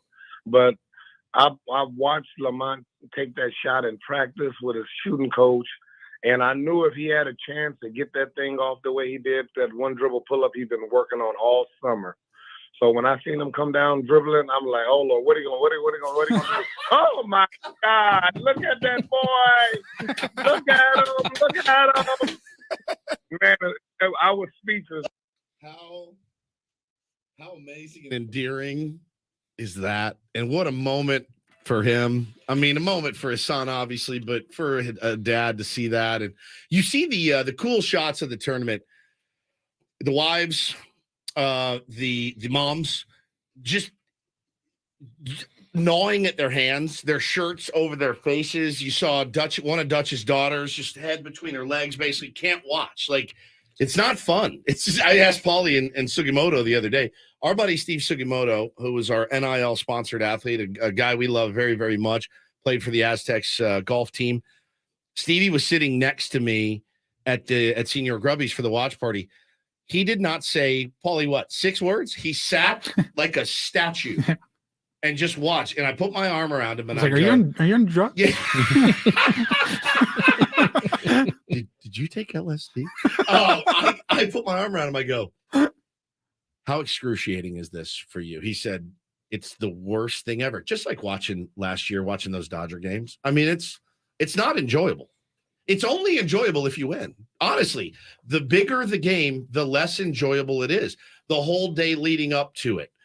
But that moment when that ball goes into that basket and that clock runs out, the elation. I didn't go to State. I don't have any connection to State other than my wife, who this is the first basketball she's watched since she's been in college there. Our house went ape ass. Everywhere in San Diego did. The reaction shots from videos, bars, and everywhere across San Diego. Viejas Arena. Unbelievable. Petco Park had a watch party. I don't know if you guys knew. Yeah, I heard about that. Yeah. Frauds. Yeah. It was, and then they showed the other one, the FAU. They're leaning up over the railing, and they got to be feeling like, oh no. Yeah. And I'll tell you, when he brought it down, everyone's screaming timeout, and we all had our own ideas of how we would have coached that game. And I don't know that anybody would have done it like Dutcher did, but that's what makes him him. When he started to take it to the hoop and then backed out, I went, he's going to run out of time. I go, bro, you got to get a shot. I had the same thought. You have to get a shot off. The fact that, we now hear from his dad, oh, dude, he's been working on that with his shooting coach for months, stayed home, did not come home for summer because he wanted to stay there and work. Had that shot in his mind, the visualization. They all have. That has been That's the been dream since you're 5 years old. Buzzer, time ticking down with the ball in your hand. Walk-off home run to win a game. I mean, we all did it in our backyard. We've all done it. And he actually got to live it, and he got it done. And he's sending San Diego State, Ben and Paul, to a championship game on a Monday against UConn. We haven't really talked about what we expect tonight. The line on that game is 7.5 points, which I feel is a little bit high for a championship game. It's understandable considering UConn has won every single game in the tournament by double digits. I mean, they beat Gonzaga by 25, something like that. I mean, they have been dominant this past month. Dominant basketball, and they were pretty good against Miami as well. It wasn't even their best game, and they still won fairly handily. So I understand why UConn is such a heavy favorite. I think this is where San Diego State's best shot, though, comes in keeping the game close, which the Aztecs are good at with their defense, and putting UConn in an uncomfortable situation. They have not had to play one of those tense, coming down to the wire games yet in the NCAA tournament. How will they react when they are stressed for the first time? The Aztecs were stressed in the first game, not really so much in the second game against Furman, but big time stress down in the second half against Alabama, stressed late, had to, pull one out of the fire against Creighton, obviously had to come back from 14 down against Florida Atlantic and win on a buzzer beater. The Aztecs should be, and there's no guarantees, but they should be the much more comfortable team. If it's a 4 or 5 point game with 4 or 5 minutes to go, let's see how UConn reacts in that situation. I want to ask you and Paul, you guys are much smarter than me as it pertains to basketball. And Paulie and I were talking about it a little bit during the game. What did you think of the Aztecs defense? Because I saw you tweet, they're not doing much wrong, and you got dragged for that by, a lot of junior coaches out there. I didn't see the stifling defense that I had seen, but I didn't necessarily, it was hard for me. I couldn't exactly pin it on the Aztecs defense. Like the shots FAU was hitting, who's Elijah Martin? Yeah. Good God, man. Making everything. And I was like, I don't know that you can contest a lot of these to shots. me, I felt like Florida Atlantic was doing more right than San Diego State was doing wrong. It's not like no San Diego State opponents got shots off. They all had shots. They just didn't go in. Florida Atlantic were making their shots. So they weren't all easy shots that they were making. They were, deep threes behind big screens. Those aren't easy shots to make, and especially in a stadium. But my theory of they won't be able to shoot in a big stadium sure went out the window in the first half. Bro. Both teams shot really well. I mean, Matt Bradley was finally needed a stadium apparently to get going in this NCAA tournament. So what did you think of the Aztecs defense? Paulie, weigh in as well. Like, what did you guys think of the Aztecs defense? Because I was watching it and it looked different. Now, again, a team is going to watch what the Aztecs do on defense. They're going to game plan accordingly. Obviously, that's the strategy of being a coach. I thought they contested pretty well. I was with they Ben. made a lot of shots. I was like, they are not doing anything really wrong. They weren't getting shots to fall, but they were taking good looks. I'll say when Florida Atlantic made a couple early ones, I thought San Diego State overreacted a little bit, and then Florida Atlantic did a good job. As soon as that happened, they went in on the drive. Yes. And then when San Diego State reacted to that, they went on the drive and they kicked it back out. And they made the right decisions consistently in that first half, found the right guy. The guy with the ball made the right pass or chose the right shot, went to the right screen. They made a lot of good decisions against the San Diego State defense that the previous opponents against San Diego State did not make the good decisions. So if you want to just look at like the stat line, if you look at the stat line, you go, yeah, this was a poor defensive game. One steal, that's not Aztecs basketball. But like you said, they moved the ball so freaking well. But it was tough. But the one stat that last week held true again for the third straight game, 0 fast break points allowed by San Diego State. That's 3 straight tournament games. Sweet 16, Elite 8, Final 4. No fast break points allowed. It's tough to win a college basketball game when you do not get any points in transition. Which, by the way, and Sam Scholl told us earlier, one of UConn's absolute strengths tonight. So how do you shut that down? Strength against strength again. If you shut that down, you have a shot. All right, we got to take a quick check of traffic and wrap up our second hour here on Ben & Woods on 97.3 The Fan.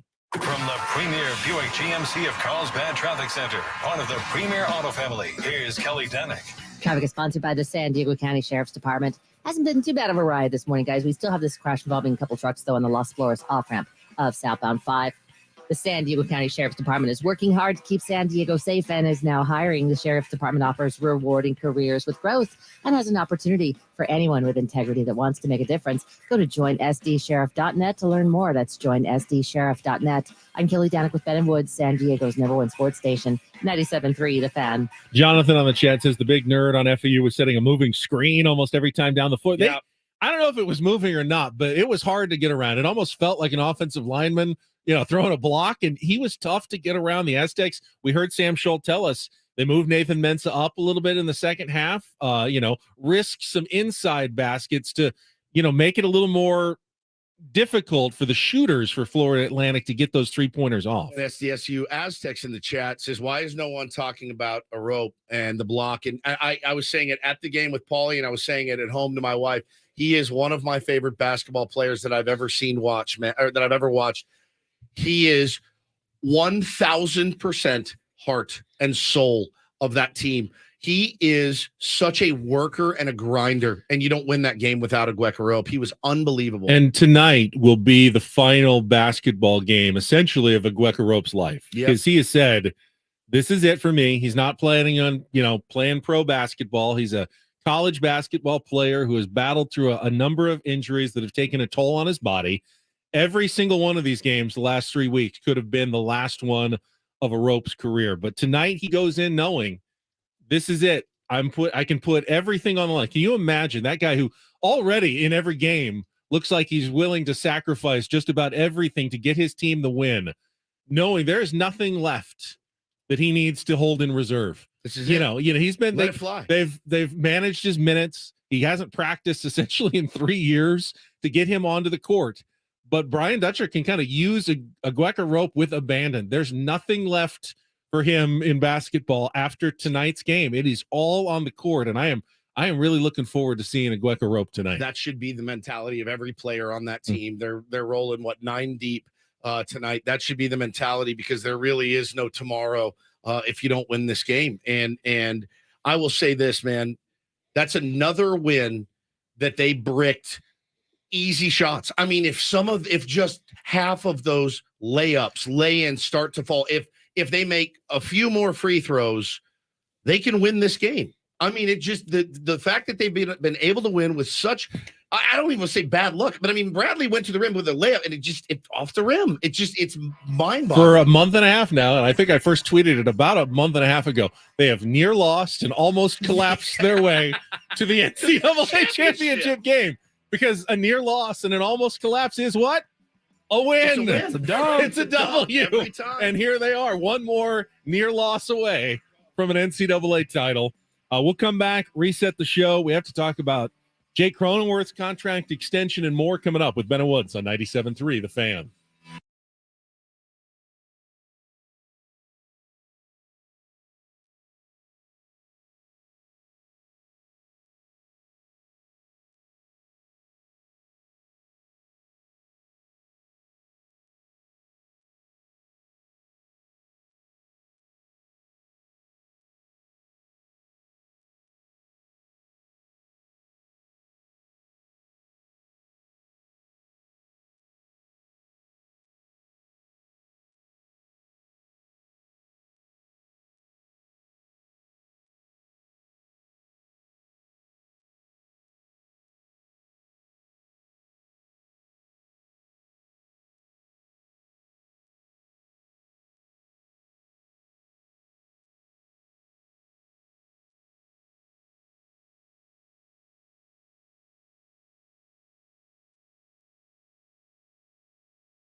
We are halfway home on a grand old championship Monday here on Ben and Woods this morning. We're only halfway done today, which is amazing. We still have such a banger of a second half of a show to get to today. Jordan Schusterman from Cespedes Family Barbecue, one of the best, if not the best baseball podcasts out there. We have got them to commit to a weekly appearance with Ben and Woods for the entirety of the baseball season. And I am so excited. They're being paid in brisket. Yes. Just loads of brisket and meats and ribs, courtesy of our friends at Grand Old Barbecue, who we're so happy to partner with as well. It's just a really good time to be a Ben and Woods fan, because we're going to be bringing you just insane coverage of baseball this season. And obviously today is a lot about the Aztecs, and that's okay. But I had to share another weirdly surreal moment that happened to me on Saturday. And I texted you guys about this. And Paulie said, tell me the story. I said, I got to save it for Monday. I can't tell you all my story. I ran into AJ, and I go, okay, be more specific. We know a lot of AJs. AJ Cassavell, Adam Jones, we call AJ, but I'm figuring Encinitas. Did you run into the general manager? I sure did. I sure did. Now, you would think, you went out to breakfast and you ran into AJ Preller. No big deal. He lives there. Yeah. So it's, not uncommon to see AJ in Encinitas. So we had a 9 a.m. Tin Caps T-ball game. In typical Woods fashion, we pull into the parking lot at 8:05, 55 minutes early for my 5-year-old son's. This is at the Little League fields? Yeah, by the YMCA. Okay. Yep. Pull into the parking lot, and as I'm, getting my keys and everything together, I look over to my left, and there is a smiling man in the spot next to me with a big old grin on his face. And I go, I know that guy. That's AJ Preller. What in God's name is AJ Preller doing at the Encinitas Little League fields? And so Ben just mimicked the. What are you asking that? You know what he's doing? He's scouting. Yes, this is where he gets his early scouting done. Gets an advantage on everybody else. He's been watching these guys for 10 years before they even get to high school. So Ben just mimicked the basketball thing. No, if he wasn't playing at the Y there, if he wanted to play basketball, which he does play there, he would have parked 300 yards closer. That's a good point. Right up against the fields. So I get out of the car. I go, what are you doing here? And he goes, one of my scouts as a kid I want to watch. He was throwing a bullpen before the day's games started. 15-year-old kid, lefty, out there throwing about 83 from the left side, 15 years old. And I go, oh, my gosh. He really was scouting. At the Little League day in Encinitas. Legitimate. Wow. So I get Bo out of the car, and Bo walks around. Bo, AJ Preller, Padres GM, and is he on his radar now? Bo is on the radar? I think Bo's been on the radar. Yeah. He looks at him and he goes, so have you watched the first couple games? And Bo goes, yeah. He goes, don't worry, we'll get it turned around. And Bo just kind of put his head down. He was so sweet, so nice. And I said, hey, by the way, congratulations on extending Jake Cronenworth, because it happened at like 11 o'clock the night before. Quite a bombshell from D-Land, dropping that on us at 11 o'clock. And he said, man, he deserves it. He's earned it. And I looked at him and I go, yeah, he's a Padre. That's how I feel when I think of Jake Cronenworth. He's a Padre. He goes, yeah, he is. I'm really, really happy for him. And so then I asked him about the funky play that happened on Friday night between Machado, Xander, and Ha-Seong Kim, the double play ball that wasn't. And I asked him, I go, led to 2 runs against Nick Martinez in the first inning there. And I asked him about it, and he said, man, it's just one of those funky plays. And he goes, I know that, we're not actually, we can't shift. He said, but they were shifted. Guys have always been shifted. He said, basically what it boils down to, he goes, man, he's trying to hit a moving target. I didn't really feel like anybody was super out of position. If Manny hits Xander in the chest, we turn that double play, no problem. And I was wondering, is it better to wait a half second and just hit Ha-Seong Kim, who's coming straight at you, and then let him turn and make the throw, as opposed to hitting a Bogaerts who's actually kind of going away from you? Yeah. Seemed like a harder throw, but he was there faster. It's also Manny. But the other thing I thought about, I said, these guys weren't together for a ton in spring training, right? There's going to be some growing pains. There's going to be some chemistry issues that needed to get sorted out. And he just he was like, yeah, just one of those things, man. It happens. And he goes, he said, I'm feeling really good about the team. And I said, yeah, I mean, I am too. I think we're going to get on the right track and go out and win the next couple of games. So that was pretty As cool. much as you think, well, obviously practice and preparation are always key. You're never going to be able to mock up every scenario that comes up in a baseball game. And at some point, you're going to have to just trust the instincts of good baseball players to make a good baseball play. But sometimes they're not going to be exactly on the same page as to what one guy sees and another guy sees and the angles that they're coming at. There's a reason why baseball players, even at this level, still commit errors and make mistakes. It's not because they don't practice or work on their craft, but it's impossible to perfect every single situation that could come up in a baseball game. Yeah. So, I mean, again, he's not a guy that's going to panic after 2 losses. And you know, I'm not either. I thought that I'd seen some good things. But yeah, it was nice to even that series though. It really Padres going 0-for with runners in scoring position the first 2 games. Kyle Freeland shutting him down for 6 innings. I thought Nick Martinez threw really well. He did. One mistake really to Charlie Blackmon. Yeah, but Charlie, everyone made a mistake. Everyone, he's killing everybody. So they get through Friday, get the Jake contract extension on Saturday morning. Saturday was just a great sports day in San Diego. You wake up to Jake, and at some point you should stop being surprised, but I really wasn't anticipating any contract extensions at this moment. Didn't see this one coming. There was no whispers that, hey, we've been talking to Jake and his agents. We're getting close. None of that. It just drops. And all of a sudden, Jake Cronenworth's the Padre through the year 2030. And I think at a fairly team-friendly price as well. I thought so too. I really did. And I tuned in. One of those Atlanta Braves type deals. Yeah, exactly. Now, you know, the age is something that people have called into question. Well, he's 29. You know, you give him the guy, what do you get, 7 years? So he's going to be with the Padres till he's 36. And I turned into MLB Network the next day. I wanted to get their take on it. It was Matty V and Billy Ripken. And Billy said, he goes, yeah, you know why I love this deal is because you're talking about a guy that, what's our favorite word? He posts every single day. Jake Cronenworth, 158 games or something the year before. He posts every single day. Jake can play multiple positions for you. To get him play them well. How about his pick? First base. Base. On Manny's throw. But then David Dahl in right. And they hose the guy at first. Jake stretching out towards right field. Guys, I mean, we haven't seen this in a while here. And to have a guy that can do that for you and is in the lineup every single day, can hit bombs for you. You know, look, do we all? He's a top 20 player in B-WAR. Yeah. Baseball Reference WAR over the last couple of seasons, I think. So, I mean, a little under the radar. His contributions may not be as flashy as some of the other better players, but the numbers don't lie. Jake Cronenworth is a valuable player to the San Diego Padres. He absolutely is, and I think they proved that by signing him to that deal. And again, it's not a deal that you look at and go, oh my God, what a massive, massive overpay. And look, there have been some overpays. They're at Drew Pomeranz. That was an overpay. That was an oversight and a mistake. And I hope that he rights the ship and gets some big outs for us this year. But yeah, man, every team's going to have those. To get him locked up, to not have to worry about it, to have, again, a core of guys that are going to be here for a long time and building that chemistry. Man, I can absolutely see him being a part of a championship ball club. And boy, he did his best to get us there last year, didn't he? With one of the biggest hits in Padres history. My God, I would have paid him that for that hit alone off Vesia. Seriously. I mean, it was worth I watched that clip more than maybe any baseball clip in my entire life. Padres then went out Saturday night, got their first win of the season. Xander Bogaerts getting things started with that 2-run homer. Both of his bombs this weekend absolutely 1-1 the count. Guerrero will deal. Pitch to Bogaerts, hit in the air to deep left field. Love it. You hear that?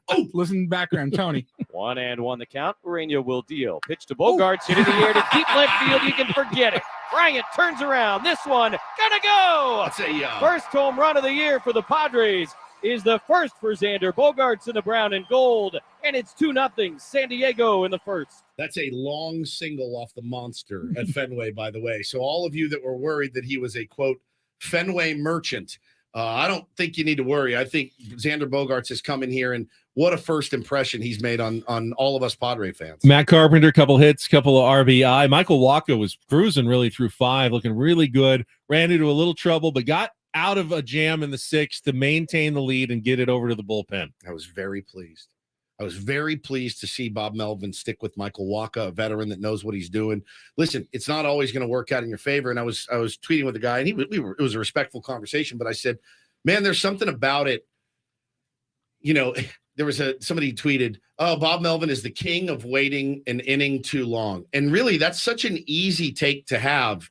It's the easiest take to have, because if it does go wrong, you're like, see, I told you so. If he gets out of it, no one says anything. No one says a damn word. You just, next inning was the inning too long. Yeah, next inning was the inning too long. Wacha was able to grind through that, still come out with the lead, pick up the win. And I said it to the guy on Twitter, and I mean it. I like that early in the season, Bob's saying, let's see what you're made of. This is the time to do that. Let's see what you're made of. Here's the ball. It's yours. Go get those outs. And they did. One of the reasons the Padres had playoff success last year is because their bullpen stayed fresh, because they got good innings all season long from their starting pitchers. You set that tone early. Get these starting pitchers ready, and they did. I mean, after Blake Snell, yesterday? 7, 6, and 7 from your starters in the first week. That's fantastic. You could have done gun to my head and said, "What is Lugo?" I'm going to tell you, Lugo's going to have a good game. How many innings does he pitch? I would have said 5. I I wouldn't have said 6. And I mean, a converted reliever, absolutely. I would have said 5 absolutely. Innings, and he's your 5th, 6th starter, whatever. And I was thinking he might have been able to go the 8th if they needed him to. He was that efficient. He was great. Got a friend, Chief, calling in from Chicago. It's been a while. Always good to hear from you, Chief. Welcome to Ben and Woods on 97.3 The Fan.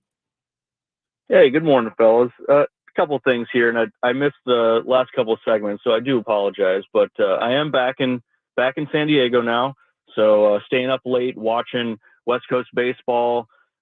Getting about 3 hours of sleep. I'm done with that. So now I'm here back in San Diego, living it up back where I feel I should be. But I do want to talk about the psycho that claims that Petco Park was full of this, and I think the word he used was fraudulentism. Yes.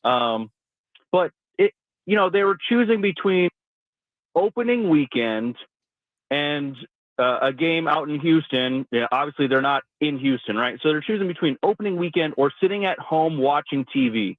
They didn't have to choose, Chief. That's the point. They got to watch the whole game at Petco Park. The Aztec game ended at 5:25. Yeah. First pitch was at 5:40. It worked out as perfectly as it possibly could have. Oh yeah, and I think the same thing. And they didn't choose between the opening day at Chick-fil-A.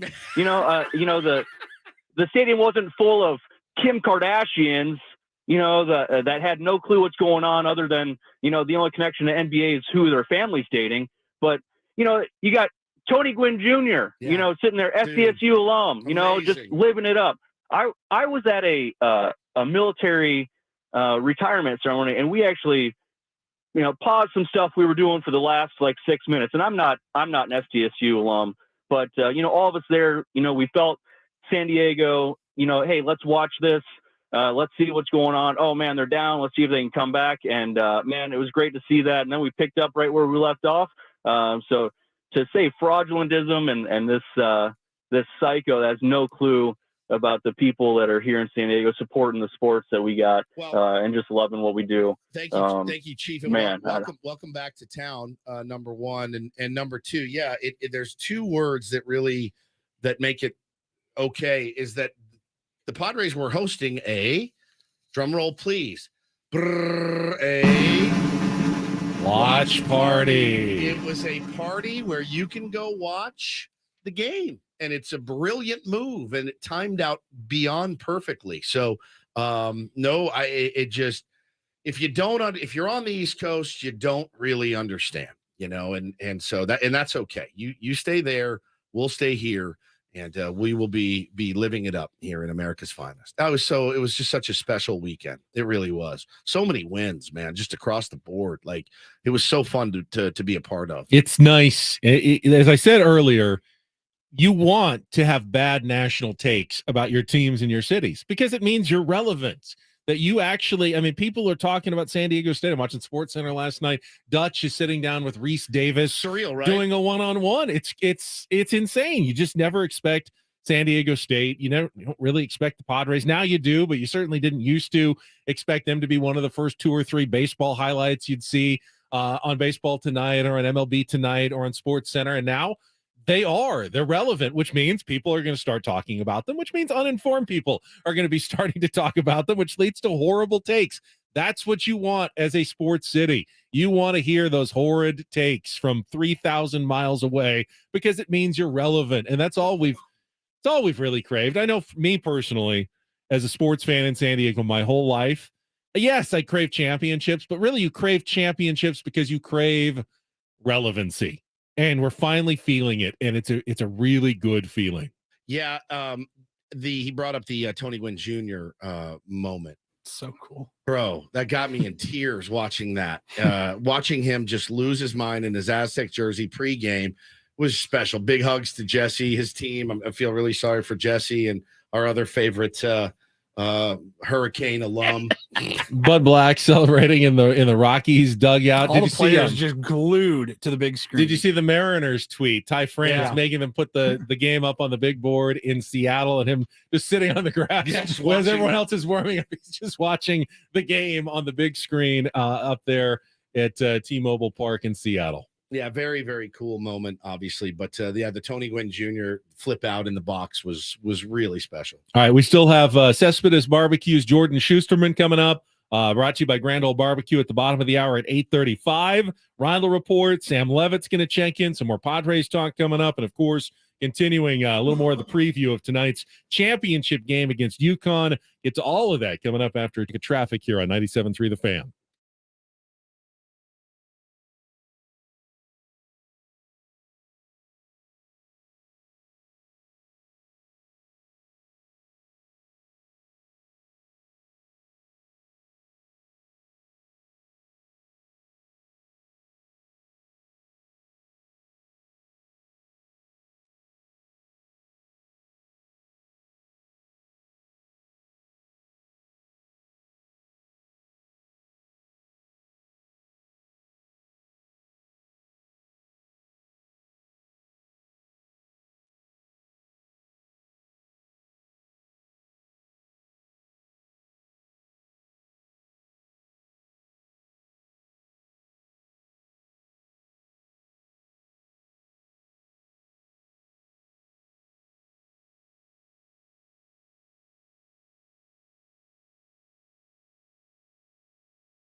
Listen to 97 through the Fan on the Odyssey app for your chance to win a 4-pack of tickets to Legoland. Every hour you listen now through April 16th equals 1 entry in the contest. Awesome awaits at Legoland California Resort.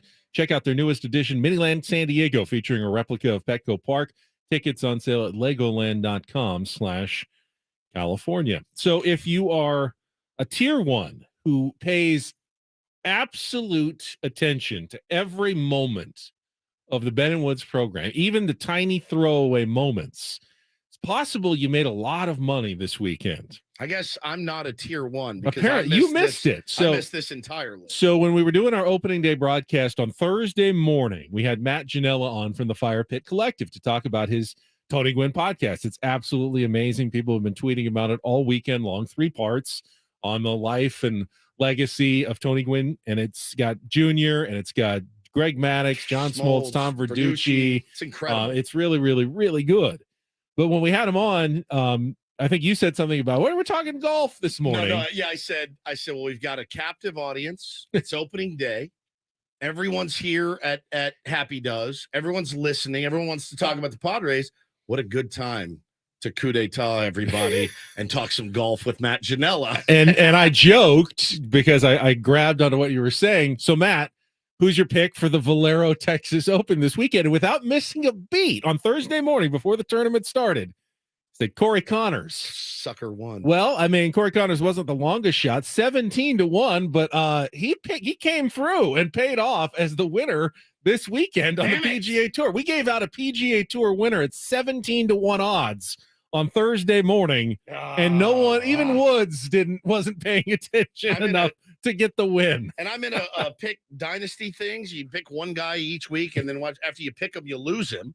Well, I had Corey. I could have picked Corey Connors. I took Ben Martin, who did hit a top 10, which was nice and made the cut. So, but yeah, I could have had a winner myself with Corey Connors. Thanks, Matt Janella. Hopefully somebody was listening. I was not, though. Speaking of golf, it is a big golf week. It is the Ben and Woods Open on Thursday morning. Looking forward to our sold-out golf tournament at RBN. Just a couple of quick notes on that. So if you want to come out the night before, if you're getting off work and want to come grab a beer with us or something, or a drink, or, in our case, probably some nachos or something, come hang out. Just come in, park at RBI, walk on down. There's a huge patio area. We're going to be hanging out down there. Very chill, very casual, unofficial. Grab a drink. We'd love to say hello. No host.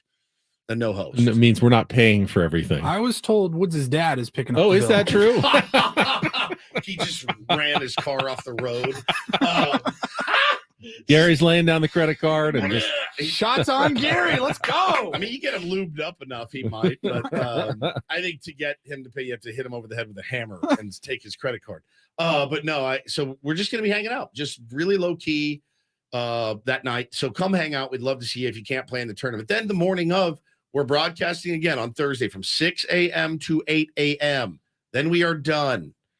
Okay. Then we're going to go play. We're going to be hanging out that night. So come on down, make yourself seen, say hello, big hugs. Ben will sign your boob or whatever you want, ladies and or men. And, we'll have a good time. You ever I will not you be ever signed a signing. boob? No, if not, nor will I be. It's kind of been one of my bucket lists. Really? Yeah. I think it'd be much more awkward than you're imagining. Well, some people came up when we were at the at Happy Does, and hey, will you sign my jersey? Which is a trip, right? And I'll sign your baseball. That'd be great. But a boob, I think, would be. Isn't that the ultimate signing? It's not. I don't think so. Well, what's better than that?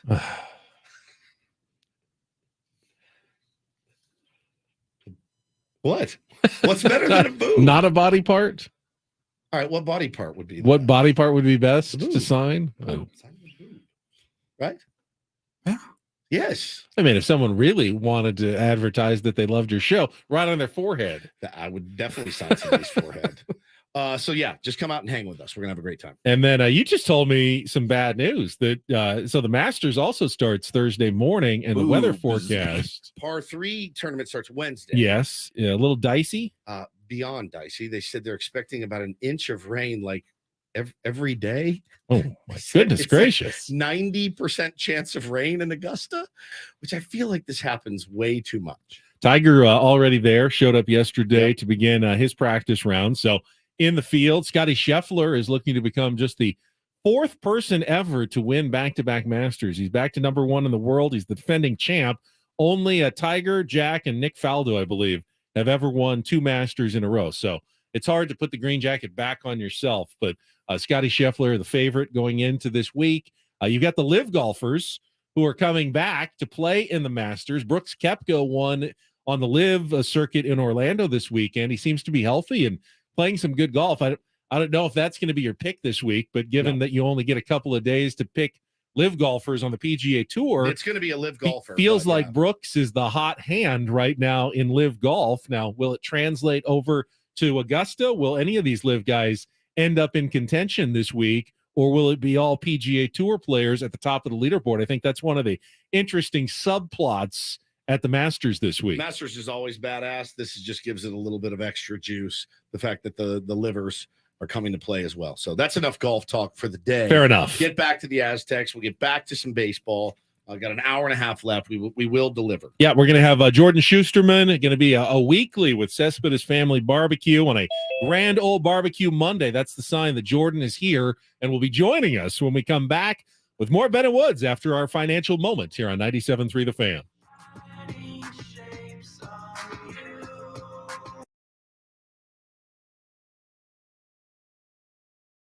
This is Jason Brooks with the Opening Bell Report, sponsored by U.S. Bank. Tesla delivered a record number of vehicles in the first quarter at nearly 423,000, 4% more than in the fourth quarter. The price of oil soared above $80 for the first time since January, after OPEC surprisingly cut production by more than 1 million barrels a day. Raytheon announced a $1.2 billion deal to sell Patriot anti-missile systems to Switzerland. That's today's Opening Bell Report, sponsored by U.S. Bank.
Looking forward to this all season long on Mondays, Grand Ole Mondays, bringing you the Cespedes Family Barbecue interviews. We got Jordan Schusterman standing by. We're going to get some baseball talk in right after a check of traffic here on 97.3 The Fan.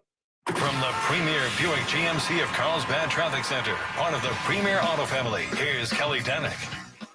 Traffic is sponsored by Gomez Trial Attorney. Seriously injured, get a real trial attorney. Get Gomez. We're traveling north on the 15 before Rancho Bernardo Road. We are getting reports of several tires bouncing around in lanes. Also, a hit-and-run crash reported on westbound at 52 just past Mast Boulevard. That's over to the right shoulder. If you've been injured in a car, truck, or motorcycle accident, Gomez Trial Attorneys is ready to fight for you all the way to trial. Get a real trial lawyer. Get Gomez. Call 833-GET-GOMEZ. I'm Kelly Danick of Ben & Woods, San Diego's #1 sports station, 97.3 The Fan. All right, let's go out to our Premier Chevrolet of Carlsbad Fan hotline. I can see him there on YouTube. If he could see us, he'd see us in our Grand Ole Barbecue hats and T-shirts right now. Jordan Schusterman from Cespedes Family Barbecue with us here on 97.3 The Fan. A riveting start here. What's going on, guys? Good to see you. I feel bad that I don't have my own BBQ swag. I mean, I guess we have our own, podcast BBQ merch, but it's not quite as beautiful as what you guys have. Do you make any actual barbecue at all? Just, for the podcast? Again, it would probably make the recording experience more enjoyable if that was like a regular staple, but not usually. Again, when podcasts, usually a lot of podcasts involve talking. So, stuffing your face with whatever ribs and whatnot is not usually ideal for recording a podcast. But again, I would be awesome if we you don't need to anymore. I'm excited about this partnership. You got a spot in San Diego. It's absolutely fantastic. North Park, they've got the Flynn Springs location, and then inside the ballpark for Grand Ole Barbecue. Absolutely terrific. I love the brisket, my favorite brisket, I think, in the world. And I've been to Austin. Yep. And Grand Ole Barbecue is just as good as the good Texas stuff. So, Jordan, a lot of places we can go first weekend of the season. I'm going to start with the pace of play because I was at the game yesterday. Padres game took 2 hours and 3 minutes. And I actually heard people in my section going, this is a little too fast for me. Is this, I don't have time to go to the bathroom. I don't have time to go get a hot dog and the game is over and they're telling us I have to leave now. Yeah, it's definitely going to be an adjustment for everybody, but especially at the ballpark. And, a lot of that's going to have to do with, hopefully that we can be, concessions can not take as long as they do at some stadiums. And that's an adjustment for everybody. I think it is going to be a bit of a change here, but I also think that you will realize you're not missing the downtime in a lot of cases. I've been mostly pro. I did attend opening day in Cincinnati, and I also felt, even in the press box, as someone who, likes to be on my computer and check the other games, that I was missing a lot of stuff that I wasn't paying attention to. So I think there's a lot of things that we're going to kind of get used to with this, but in general, I do feel like it's a good thing. The other thing I'll mention, you mentioned 2 hours and 3 minutes. I've mentioned I'm a Mariners fan. I just watched my team get their butt kicked, but it only took 2 hours and 3 minutes. So that's great. It's like, all right, good. And I don't have to stay up until 1 a.m. to watch them lose. Like, it can be over at 11:45 here on the East Coast. So, there's pros and cons to it. It's definitely going to be an adjustment. There really are. I mean, there are pros and cons to it. And we said it when when they announced they're going to do it. And I said, look, you got to take the broadcaster, podcaster, media guy hat off, right? You do, because now for us, we do a morning radio show. We need to watch all 9 innings. If those games are going by in 2 hours and 3 minutes, I'm not going to complain. That means I get to bed. That means I get some rest. The average fan, though, I have seen, a lot of pushback. Like, I went to get a beer. I missed, 2 innings. And I don't know how you fix it other than, we're all adults and we'll adjust eventually. Do you think that they will maybe look at it at the break? And I told Ben this morning, I said, they wanted to shorten the games. They're shortening games. They're not going to lengthen games again, in my opinion. I don't think it's something they'll do. But to your point, I think that we have to remember that the reason they made all of these changes in the first place is because of, it was a response. Like, they were doing fan surveys, right? It was about making the game more entertaining for fans. Like, they are trying to listen to fans. They are trying to make a better product for fans. If fans are pushing back on the experience of going to the game, it'll be interesting to see how the league responds, because they are the ones, giving you the gate, giving you buying the tickets and spending that money. Yeah. But, there's also millions of people watching at home that maybe are enjoying it more. maybe the television audience is enjoying it more. And there's always going to be a different person and different audience that's impacted. I know the players, and this was written during spring training, love it. The players are for it. And yes, we've had some violations, and yes, there's some adjustments on that standpoint. And no, nobody wants games to be decided on violations, but I know that the players are in favor of a lot of this so far. And so it's going to be interesting to see the push and pull between what is going to happen to make the league want to make changes to this. Because if the players aren't complaining and fans at home are enjoying it more and there's more people tuning in on TV, that might override who's going to the game. And maybe that's wrong, but I'm curious to see how the league responds. Talking to Jordan from Cespedes Family Barbecue. It's going to be a weekly segment here on Ben and Woods. And let's already put out, you can't take any big conclusions from 4 games of baseball. That being said, Jordan, any sweeping conclusions you'd like to make from the first 4 games of baseball that we saw this weekend? Guys, I'm going to be honest. I'm a little worried about the Tigers. I'm starting to think this might not be their year. Yeah, I don't know. I would say that, the other thing for the new rules, and we talked about this on the pod we recorded this morning, and, forget the clock. I mean, stolen bases are out of control right now. And that's also a good thing. That's another thing I know the league wanted to see. I was skeptical that the spring training numbers would necessarily reflect what we saw in the regular season. I feel like what we've seen has been even more aggressive so far. So that's certainly interesting to watch. But yeah, I think just the NL West in general and seeing, I saw the D-backs. It was the first time they didn't lose a series at Dodger Stadium since 2018. Yep. Which again, it's a small thing. They split. It's not like they dominated, but like that maybe is showing, okay, like you're starting to see some of the issues with the Dodgers. And obviously you guys know, hey, you see a split with the Rockies. I see a 2-game winning streak. So let's stay positive here. All right. We're rolling into the week feeling good. But I like you said, I'm not going to try to overreact to too much. It's just so nice to have the game back and start to kind of get used to what the game looks like now, because as you said, it is certainly a lot faster. Not sure if I've ever been so on fire for a baseball season. I can't get enough. I got 2 little ones. It's hard to sit and watch, 17 hours of games like I want to. So it's been a little bit piecemeal for me. I will say though, the couple of surprises now, they played each other. So the Texas Rangers being 3-0 and the Philadelphia Phillies being 0-3. I loved them stopping down. I usually don't like the in-game interviews, but I loved Bochy's last night because it was so quick. And they actually were, it felt a little weird because they're like, hey, so for an old guy, how are you adapting to these new rules? And he kind of gave it the side eye like, no, I'm good. I actually enjoy it. Got to be a little bit quicker on my feet, but I love it. I thought it was fantastic. He's like, guys, I'm still 10 years younger than Tony La Russa. I'm chill, like whatever. Don't you worry about that. Yeah, I am. I will say, I'm glad you mentioned the Rangers and the Phillies' slow start. I mean, there's definitely problems with the Phillies too, but we can. Sorry, a lot of fans. They're not going 0-162. I know you would like to see that for mass chaos. But as far as the Rangers and Bochy, I'm glad you mentioned him. Like, I feel like him as a new manager is a pretty giant story that is.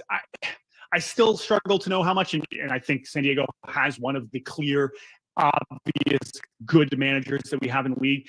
Jake and I always joke that there's 5 terrible managers, there's 5 great managers, and then the 20 of them that may as well be interchangeable. Yeah. And I feel like Bob Melvin's in that top group. But like Bochy coming back to manage the Rangers of all teams is kind of a wild storyline, especially when you compare him to some of the other new managers who have never managed before, have been sort of the, all due respect to Pedro Grifol and Matt Quatraro, but they're in the sort of anonymous bench coach role. Like Bruce Bochy is Bruce Bochy. And so clearly if he was going to come back to manage, then he must have really believed what the Rangers were selling. I don't think they're going undefeated, but I think there's a version of their season that could go pretty well. Apparently the Rangers own the Phillies. I didn't realize this. They won like 11 straight against the Phillies. I had no idea. So I don't know if you can take anything from that. I do think you can take from Kodai Senga's performance yesterday, though, that all this, the hype about the ghost forkball, would it really translate from Japan to the major leagues? It looked like a fairly unhittable pitch yesterday. The New York Mets may have something there, Jordan. Yeah, that's a good one. It was interesting. I was so excited to watch him and Shintaro Fujinami with the A's. They kind of had opposite outings where Fujinami looked amazing for the first 2 innings and then total disaster after that. Senga threw, I believe, 36 pitches in the first, and it was like, the command's not there. And then you kind of see him figure it out. And when you have a pitch that good that guys haven't seen, I mean, you're going to mow him down pretty quickly. Yeah, it was awesome. And like Senga is now with the Verlander injury, certainly one of the shocks of opening day. Like he's immediately really, really, really important. Not to mention, of course, they already lost, Quintana early on. So he's going to have to hold up. Like, I think the stuff is never in question with Senga, but the workload with him and kind of going deep into games, we don't totally know yet, but the talent is tremendous. It's so cool to watch. And also a great reminder, last time I was on here talking about Samurai Japan and the WBC, like he wasn't even on that team. He might not have even gotten starts on that team because of how good they were. So just a good reminder of how good Japanese baseball is. Just incredible. Talking to our pal Jordan Schusterman from Cespedes Family Barbecue, the injury bug, it always strikes. It's baseball. You watch your favorite team with a little bit of bated breath. It got your squad, Robbie Ray, who I was expecting big things from on my fantasy team. He went out, did not have a good start, and clearly he's a little bit banged up. Who are some of the other big ones around there that would have you concerned if you were a fan of their team? Yeah, I mean, so obviously the Robbie Ray one is a tough one, especially again, like never been on the IL with an arm issue in his whole career, right? And so you just don't know what's going to happen. April's always the time you're going to have kind of these freak injuries. They got some hamstring issues, both with pitchers and position players. I mean, the Verlander one's interesting because they do not have that much depth. I mean, Peterson and McGill are very good, but after that, it gets scary in a hurry. Max Fried, I don't know I know he left his start a little bit early. I don't know if that's like a long-term thing. So I don't know how seriously we should be taking that, but some of those next guys up for Atlanta is also going to be interesting. I know they already, gave a start to some rookies and that didn't go super well on Sunday. But other than that, yeah, I mean, the pitching ones early on are always kind of interesting to test your depth that quickly, especially when you haven't even seen this fast, you haven't even seen some of these guys that you're going to be calling up in the minors yet. So it's going to happen. That's kind of what April is about. And, weirdly, this is when you're going to get your depth tested even faster than maybe later in the season when you really know what you have in the minor leagues. Jordan, I'm curious, what was the non-Padres fan reaction to the Jake Cronenworth contract extension? I mean, it caught us off guard. Here, we're pretty happy with it. We're fans of Jake, but I don't even know, is Jake Cronenworth a guy who moves the needle outside of San Diego at all? Yeah, I think so. I think he's definitely earned the respect of kind of the national audience. It's just, I mean, whatever. Every time I come on with you guys, I feel like they've spent another $100 million. So like we're so numb to it, and I know we're all still waiting on the Soto. This is just 80. I mean, it's just 80. No big. Sorry. Forgive me. I don't want to. But again, like that's this crazy Padres reality we're living in now. But no, as a player, I think that he's fantastic. It's weird now because he's being kind of shoehorned into this weird first base. Like that's not what you expected. And when he came up, like that was not the kind of player that you were kind of investing in. If anything, what it tells you is how much they believe in him offensively. And I think that's what's really exciting. And that's what's really cool is to think that, yeah, even if he is mostly playing first base, occasionally second, occasionally some other spots, like this is a hitter we believe in. And that is a heck of a development, because as good of a player as he was in college and in the minors, like that kind of hitter is not, and that's what was so shocking about, his rookie season, that he's really, really, really good. So I love it. And deals like that, where it's like a pretty long deal, it's not even $100 million, like those are layups. Those should be layups for most teams, let alone teams that are obviously spending to the degree that the Padres are. So I like it. He's a really fun player. He's never going to get the headlines because of everyone else on his team, but that's fine. It feels like people in San Diego love him. All right, Jordan, next time you're in San Diego, we're going to Grand Ole. We're gorging ourselves on barbecue, and we're looking forward to an entire season with Cespedes Family Barbecue on Mondays here on Ben and Woods. Can't wait, guys. This is fun. Appreciate it. There is Jordan Schusterman, Cespedes Family Barbecue on our Premier Chevrolet of Carlsbad fan hotline. Save money the right way with Premier Chevrolet of Carlsbad. Visit them today in the Carlsbad Auto Mall. Chevrolet, find new roads. I'm glad to hear that Jake is more than just to us such a special player. That I mean, he's a two-time All-Star, but there's a lot of guys who are All-Stars. Sure. You don't really think about that much. That guy was an All-Star. Plays for the Twins or some other team, and you go, I didn't even realize it. David Dahl, I couldn't have told. He was an All-Star, but Jake Cronenworth maybe moving the needle a little bit outside of San Diego. Yeah, definitely. And I told you, watching MLB Network the next day, Billy Ripken, high praise for Jake Cronenworth, and not only for production, but because he's there, he's in the lineup every single day, wants to be in the lineup, can play multiple positions. It's such a no-brainer to keep him here and keep this core together. There's really one other guy that they could sign to keep a really disgusting, nasty core, and that would be Juan Soto. If Juan Soto keeps hitting like he is now, maybe his value goes down a little bit, Ben. It's funny because I don't think he will continue to hit like this, nor do I think his value will ever really go down. He's just not locked in yet. Still managing to find his way on base a little bit. Did have a knock the other day, drove in a couple big runs, put that game out of reach. And but yeah, he's gonna be fine. I feel like we've said this before. You gotta have faith in a guy like Juan Soto. He's too good not to be good.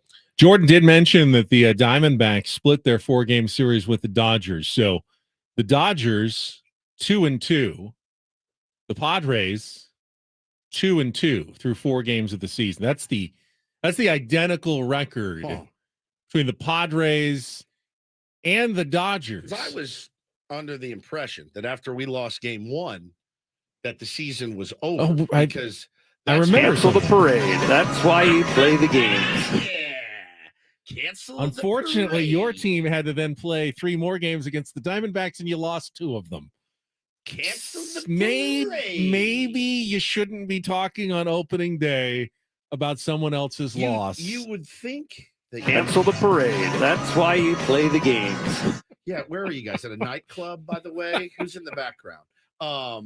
Yeah, that's why. I mean, dude, I tweeted it yesterday. I'm never letting it go. Never, ever. I'm never letting it go. So just to not have the awareness when you're in the broadcast booth, knowing if I say this and we lose our next 2 or 3 and the Padres win a couple of games, I'm going to look like an absolute idiot. So maybe you just don't say it on the first day of the season if you've ever been around a baseball, ballpark before and know that there's 162 of these things. Oral played baseball. Did you know this? I was told, perhaps. Oral Hershiser played the game of baseball at a high level. Won a World Series, the last legitimate World Series in 1988. Oral was on that team.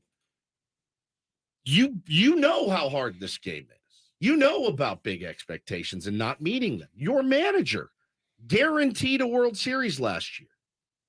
Guaranteed it on the national airwaves on the Dan Patrick Show.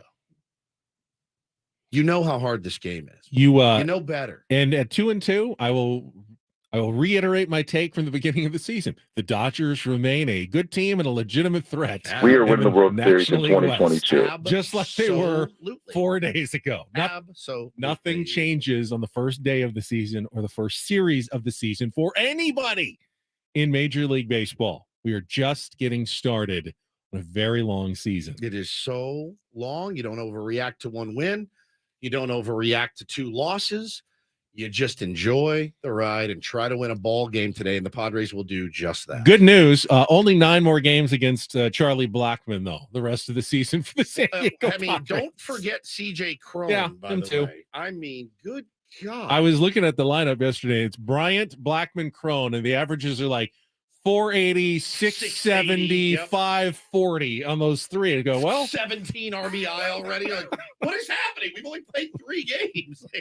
They're far and above the fantasy leaders right now in the game of baseball. Charlie Blackmon and CJ. They haven't even touched Coors Field yet this season. Maybe a good time to look in on one of the. I picked up Randall Grichuk off the scrap heap just because, hey, look at all these guys hitting around him. Holy cow. Jerickson's return yesterday in the leadoff role. Did he get any knocks? No knocks. I got the under. It took a few days. Yeah, I guess that counts. Took a few days, but the under came in for me as well. All right, we got 1 hour to go.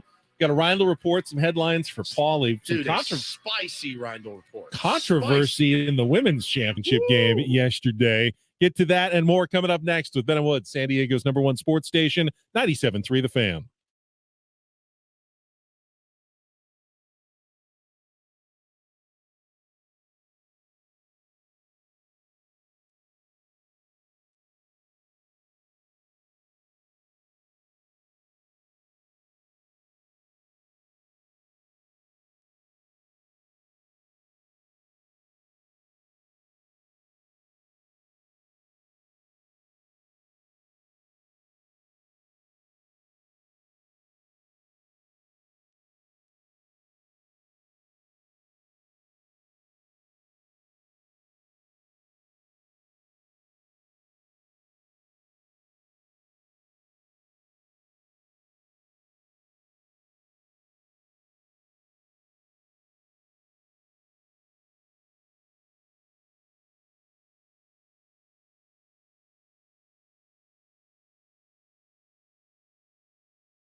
All right, final hour, Ben and Woods here on a Monday. What a week. What a weekend it was. What a week it is going to be. NCAA championship game tonight.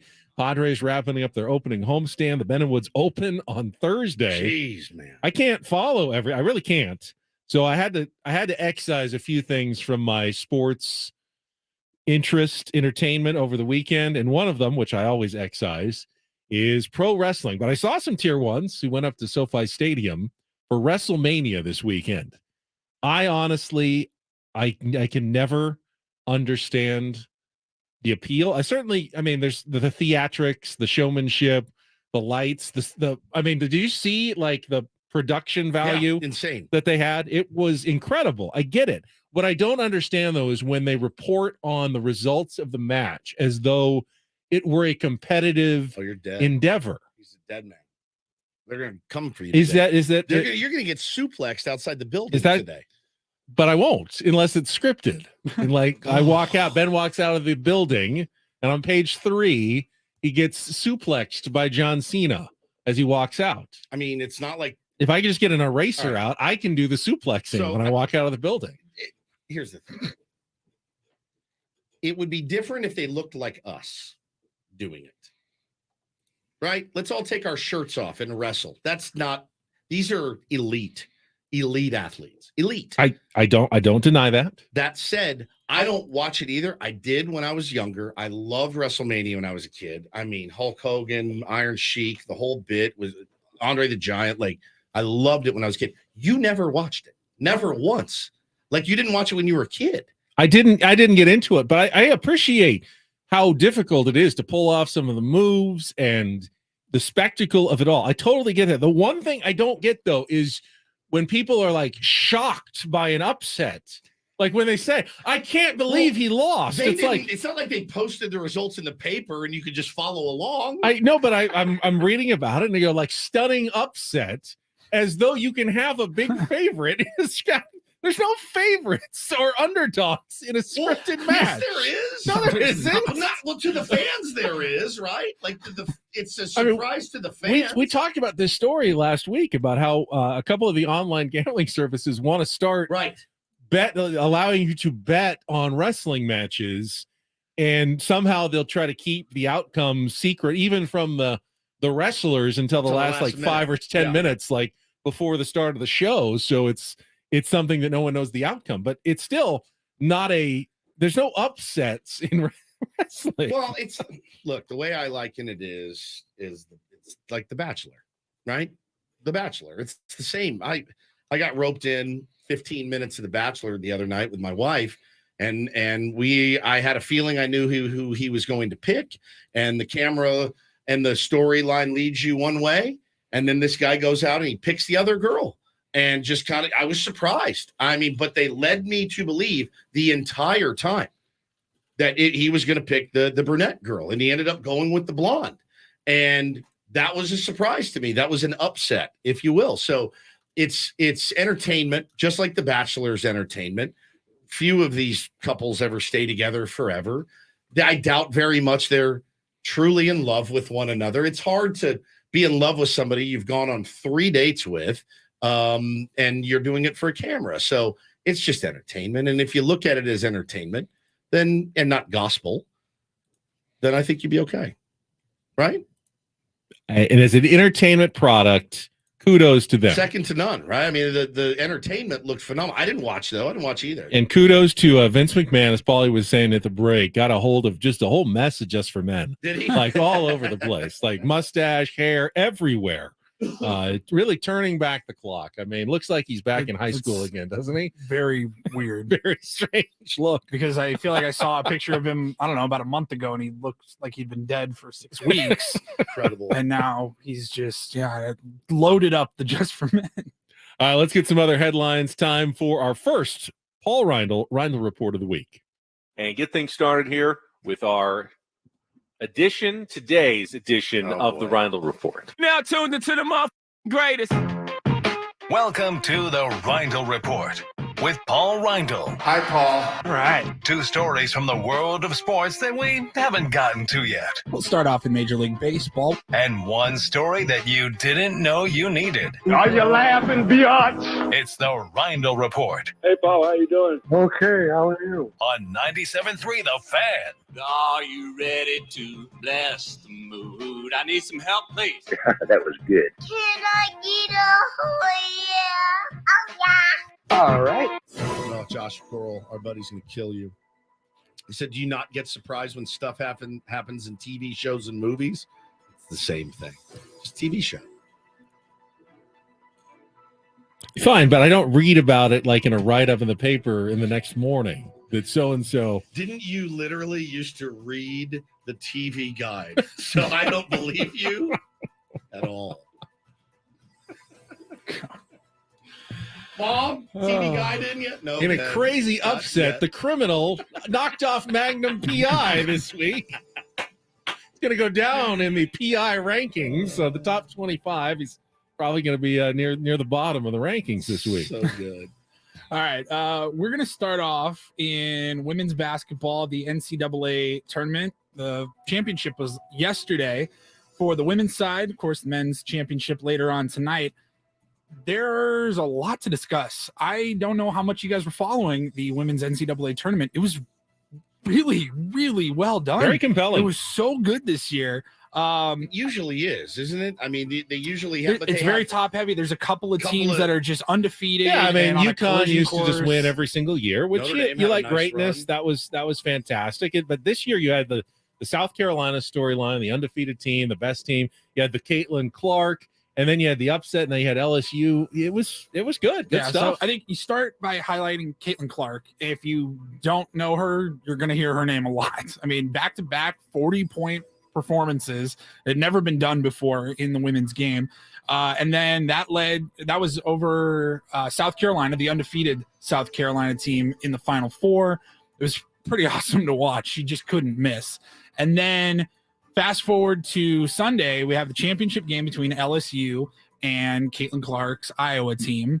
LSU did win. 102-85 was the final score. This ain't no Aztecs game. No. Bit of a blow. Yeah, very high scoring. Lots of 3-point baskets made. Well, you take that one tonight in favor of the Aztecs. Would be a nice little cruiser. Like I take 85 in a heartbeat. In a second. But my God, the drama that Lord. came out afterwards when LSU player Angel Reese was seen going like this, pointing to a ring, Pointing a ring finger. right at Caitlin Clark. He's as she was trash walking talking. off the course. Yeah. Sports didn't just start yesterday with this game. I couldn't believe the amount of pearl clutching about trash talk. Oh, my God. It was unbelievable. Yeah, the clip went viral, and you had everybody, a lot of old heads, quoting it and just saying, this is terrible. This is unsportsmanlike. I didn't see that at all. I was shocked that was what was being said. Well, she was called, quote, by Keith Olbermann, an effing idiot. Tweeted, Shocker. what a sounds about white. What a effing idiot. Dave Portnoy from Barstool called her a classless piece of S. As a 20-year-old kid, you're talking about. He thinks the same thing about J.D. Wicker apparently Yes, as he well. does. He lit Saw up a clip over the weekend. J.D. Wicker. He must have had money on Iowa, I think, and I really was stunned. And I'd like to ban the word classy. Some people went with the argument, well, college sports is supposed to be about sportsmanship. It's better. This is not new. One of my favorite moments, San Diego State basketball, was when Kawhi Leonard had lost twice to BYU, and then in the championship game of the Mountain West tournament, gets there, and the notoriously silent Kawhi had his moment, clapping right in Jimmer's face. Yep. It's the same thing. It's Same thing. 12 years later. I loved it. It was fantastic. I have no problem with Angel Reese. A little trash talk after Caitlin Clark got all of the love, all of the attention in the tournament. Yep. Turn the tables there at the end. I love it. Angel Reese at the podium following the championship win had this to say. I'm happy. I mean, all year I was critiqued about who I was. Nobody, the narrative, I don't fit the narrative. I don't fit in the box that y'all want me to be in. I'm too hood. I'm too ghetto. Y'all told me that all year. But when other people do it, y'all don't say nothing. So this was for the girls that look like me, that's gonna speak up on what they believe in. It's unapologetically you. And that's what I did it for tonight. This was for it was bigger than me tonight. It was bigger than me. Twitter is gonna go in a rage every time. And I mean, I'm happy. I feel like I've helped grow women's basketball this year. I'm super happy and excited. So I'm looking forward to celebrating in the next season. It was pretty gnarly, the blowback that she got yesterday, and I thought it was a lot uncalled for. She's a 20-year-old kid, man. Caitlin Clark talked a lot of trash too. And I don't think she had a problem with it either. And by the way, she lost when you think you've won because you held their star to 30 points. Says something about Caitlin Clark and how good she is well. So, I mean, it was great. It was great theater this weekend at the women's tournament. It was. Had some theater in Major League Baseball as well over the weekend. Video coming out of Anthony Rendon from the LA Angels. I know what Woods is going to say. Walking into the tunnel to leave after a game. He's like between Shohei Ohtani and Mike Trout. Hunter Renfroe. Yeah, they're all right there. And you saw there were a couple of different angles that went out, but basically there was a guy in A's gear that had been summoned over by Rendon as he's walking in the tunnel. Like, hey, come here. And he's like, you called me a bitch, right? Yeah, he's called me a bitch. You called me a bitch, right? Like, he's like, no, I didn't say that. He's backpedaling, and Rendon like grabbed him by the jersey, like pulled him down like over the railing and swiped at him. He went to like flip his hat didn't off really and get missed much him. contact, but it was pretty shocking to see. Honestly, you just don't see athlete versus fan too often, and anytime it does, it's going to. It's shocking when it happens. It's shocking when it happens. I mean, I know what you're going to say. Don't start none if you don't want a reaction from the players. I literally saw a tweet that said underneath it, as fans, you pay their salary, you can say whatever they want. And that's the mentality that I can't stand. Now, if he truly made a mistake and it wasn't that guy, that would be horrible. A huge problem. That would be horrible. That's Anthony Rendon would be in a lot of trouble. He may be in a lot of trouble already. I don't know. So I think it happened on Thursday, I believe. Yes. Opening day. And I saw reporters for the Angels saying, we're expected to hear from him by Saturday at the latest, before Saturday's game. Rendon said, I'm sorry, I can't comment. And that was pretty much it. Phil Nevin said this happens a lot, unfortunately. A lot of times we just don't see it. You're going to hear things all the time. You hear a lot. Right now, I just don't want to comment on the incident involving Anthony or anything that goes along with it. That's my favorite story ever There's told. an MLB ongoing investigation, so they didn't say it. Literally the best story. Phil Nevin, not known for being the calmest guy. He was a Major League Baseball player either. You know, the fact that they're at a spring training game and Ken Caminetti's getting heckled by some guy in the stands, and he tells Bruce Bochy, I'm done. Walks out, showers, walks up in street clothes and sits next to the heckler and doesn't say a word, just sits right next to him. What's up, dude? And the guy just panics, doesn't move, and Cammy just sits there and stares at him and looks at him. Again, that one, I mean, he didn't do anything other than be okay. intimidating, but Anthony Rendon actually took a swipe. Everybody's logic, though, is, you need to turn the other cheek and walk away. Cammy didn't walk away. He walked up into the stands and sat down next to this portly heckler that was riding him in a spring training game and sat next to him, didn't say a word. So that if that's okay, then intimidation's fine. Grabbing somebody, not. Again, that portly fan needed to ask himself, if I don't say anything to Ken Camineti, is he going to come up and intimidate me?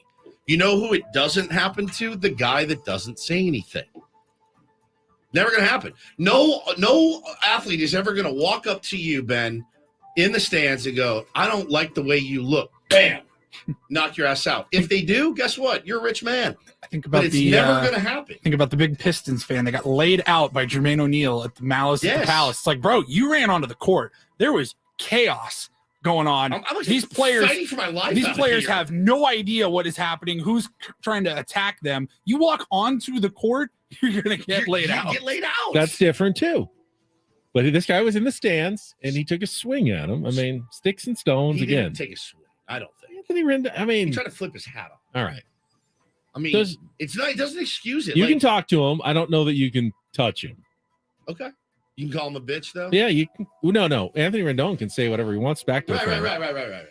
But I don't know that he can actually physically accost him.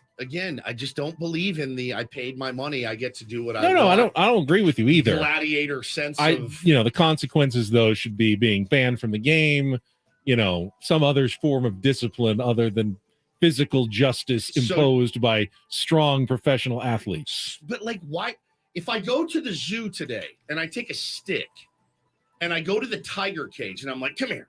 I'm sure you were going to go with the bear exhibit. You were going to poke the bear. Poking him.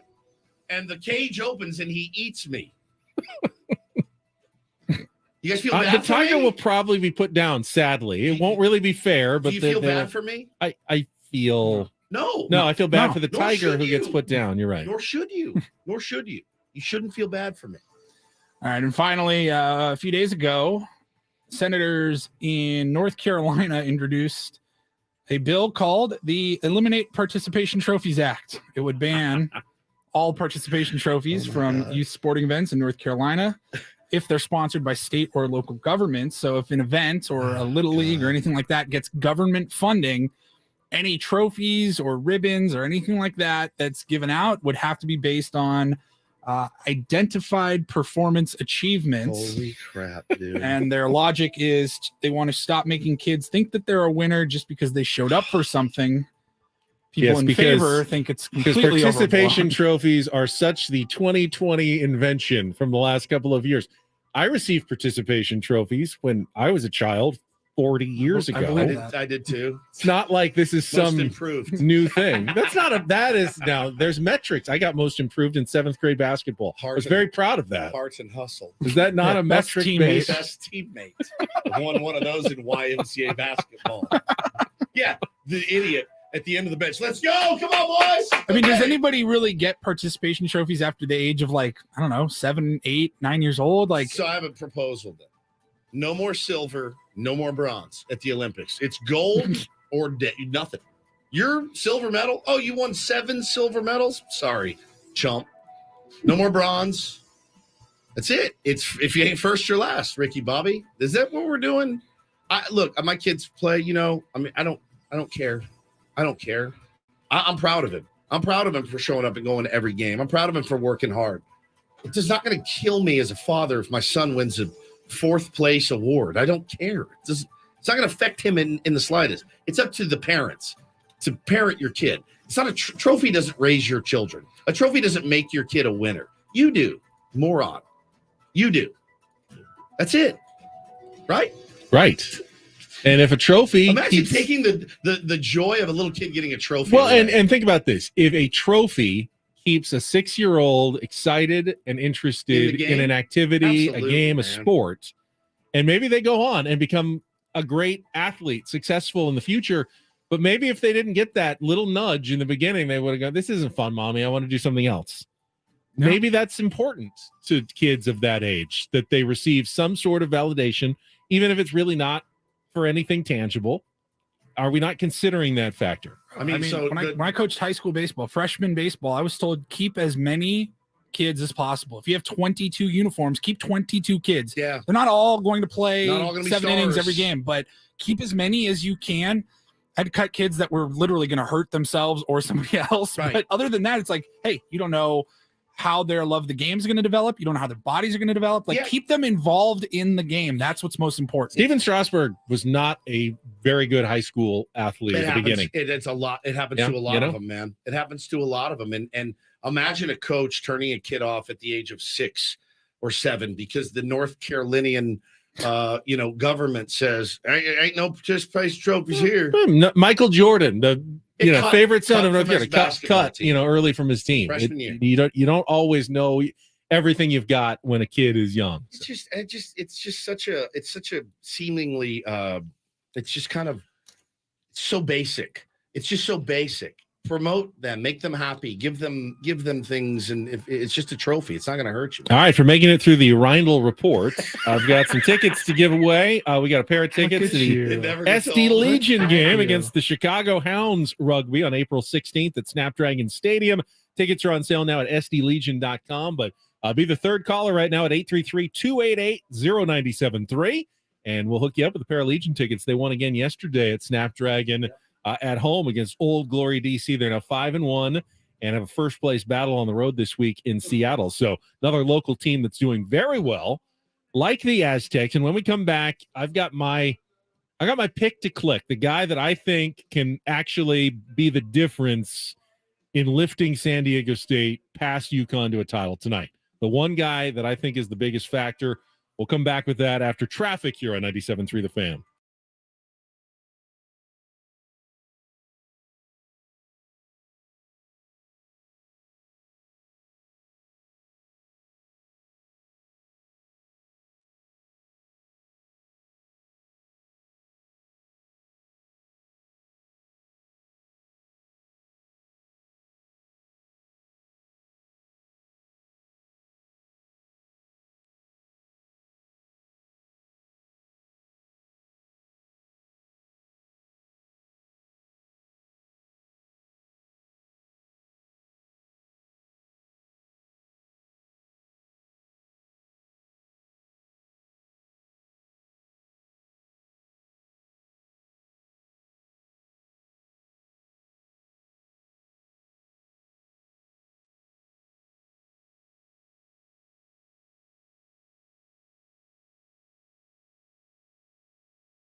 You can check out Odyssey's Big Time Baseball podcast with our own Tony Gwynn Jr. and MLB insider John Heyman. Looking for the inside scoop on what's happening in baseball. This is the podcast for you. Get new episodes of Big Time Baseball every week on the Odyssey app or wherever you get your podcasts. All right, we got a couple minutes here. We had the exact same thought. We did. As we went to the break, I said, my pick to click, the guy that I think is the difference maker. If the Aztecs win, it's because this guy had a big game tonight. And it's not Matt Bradley. It's not Lamont Butler. It's not Nathan Mensah. They'll all be very important, defensively, especially to try to slow down Adama Sanogo and the big guys with the Yukon Huskies. Everyone has to play well to give the Aztecs a chance. But you saw it in the second half against Florida Atlantic. The difference that Jaden Ledee made in that game, getting inside, making some shots, playing some big defense, the physicality that he brought to me that's Final Four basketball right there. That's the kind of athlete you're going to be going up against. No one on that court is going to, I think, be a superior athlete to Jaden Ledee out there. He has to, though, bring the skill and, intensity and everything that he brought in the second half against Florida Atlantic. He does that however many minutes he plays in that game tonight. I feel like the Aztecs will have a chance to win. Buckets, man. He's got to make those buckets. So many missed opportunities. Bradley as well. I mean, Bradley was so hot to start. You might, if you're Dutch, obviously it worked out in your favor. Benching him, I thought, could have come back and really murdered that team. And if they're hot, you got to ride with the guys that are making shots for you because, dude, too many easy baskets. And I'm not talking, you missed a 16-footer outside shot. I mean, those are going to clang in and out from time to time. I'm talking those. You're up, you're above the defense. All you got to do is lay it in. Just lay it in. There was one. I told my wife, Ben makes that. Ben gets that to fall. He's above the defense. Just lay that in. Make that basket. One thing that I don't understand is the national narrative that this is somehow a substandard Final Four. I keep hearing the take, well, last year you had Kansas and North Carolina and Duke and Villanova, Blue Bloods. I'm just not as interested when there are lesser teams. Yeah, I love the upsets early, but we really want the cream of the crop to rise at the end. To that I say, who are you cheering for other than the uniforms and the coaches? Because the players change every year. You don't know that much about even North Carolina or Duke or Villanova. You learn about the guys in the tournament just like you do about San Diego State's players. And now you know everything about Lamont Butler and you know about Brian Dutcher. At this point, it really shouldn't matter to you what uniforms the teams are wearing. And in some ways, I think the unexpected, the surprise team, the team that's never been there is actually a much, much better story than simply having a Yukon or a Duke or North Carolina win it every single season. And I don't get that. I totally get in the NBA. Yeah, the better finals is when you have LeBron James or Steph Curry going up against Giannis or, top star players. But in college basketball, it's not really about the star players. They come and go. They're different every year. And, not the world's biggest NBA fan by a long stretch. But, man, if you told me that, that Damian Lillard and the Portland Trailblazers were in the finals, I'm more likely to watch Damian Lillard than to watch LeBron James win another championship. That's just me as a very, very uber casual basketball fan. I like this. This is what's going to happen when the Padres do eventually make a World Series. We're going to have to hear that crap. Now, different now because of the star power here, right? Because the top four in our lineup are superstars. So it may be different, but it's still going to be sleepy old San Diego in the World Series.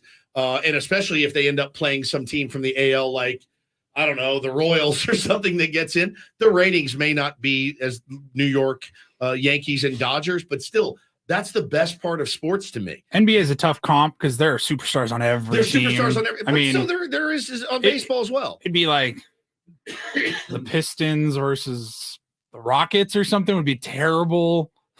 There's no star power there. But I feel like we had that finals once and it was pretty bad. I like seeing new teams get to eat. I do. I think it's really the cool part about sports. And by the way, I can also appreciate a dynasty. I can absolutely appreciate a dynasty.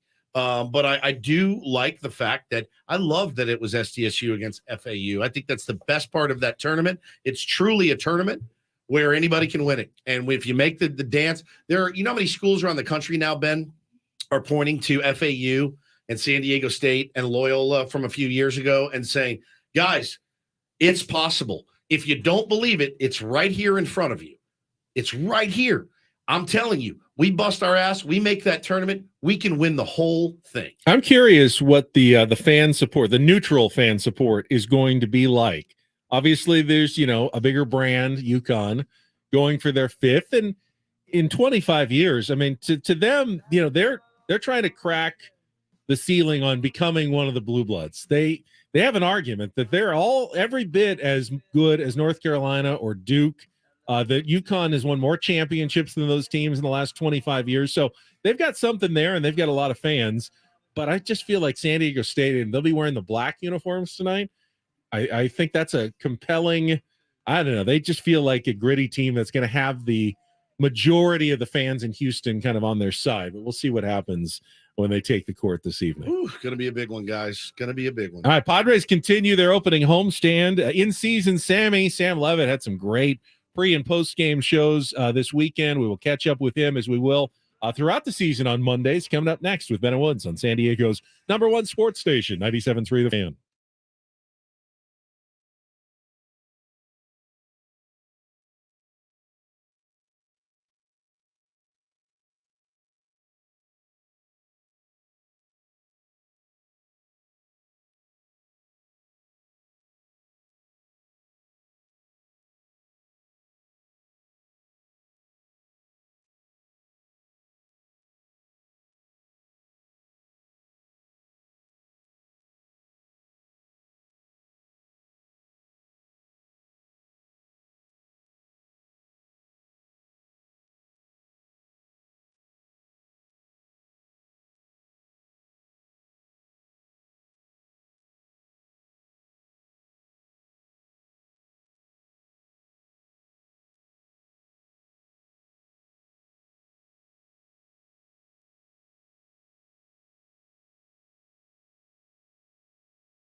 All right. Well, it's time to put the Sam Levitt mantra to the test.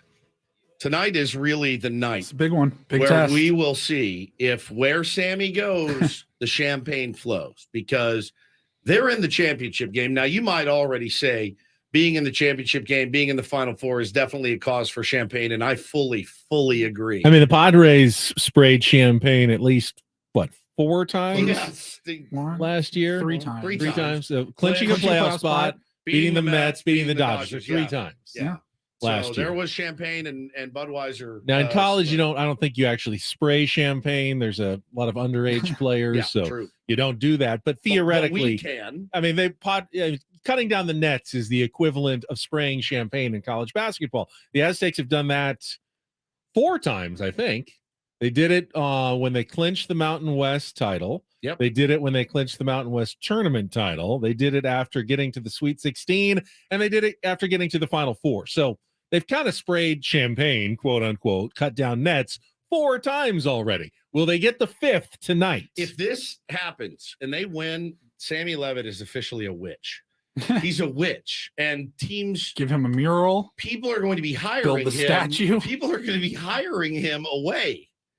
Highest bidder, Sammy Levitt. We were just talking about it. The Steve Kings, Cohen's going to give him the Sacramento Kings broke their playoff drought, right? We talked about that last week. Who is it? Is it the Jets or the number 1 team? Jets. So Sammy's going to be doing pre and post for the New York Jets here pretty soon. The Lions may want to spend a pretty penny.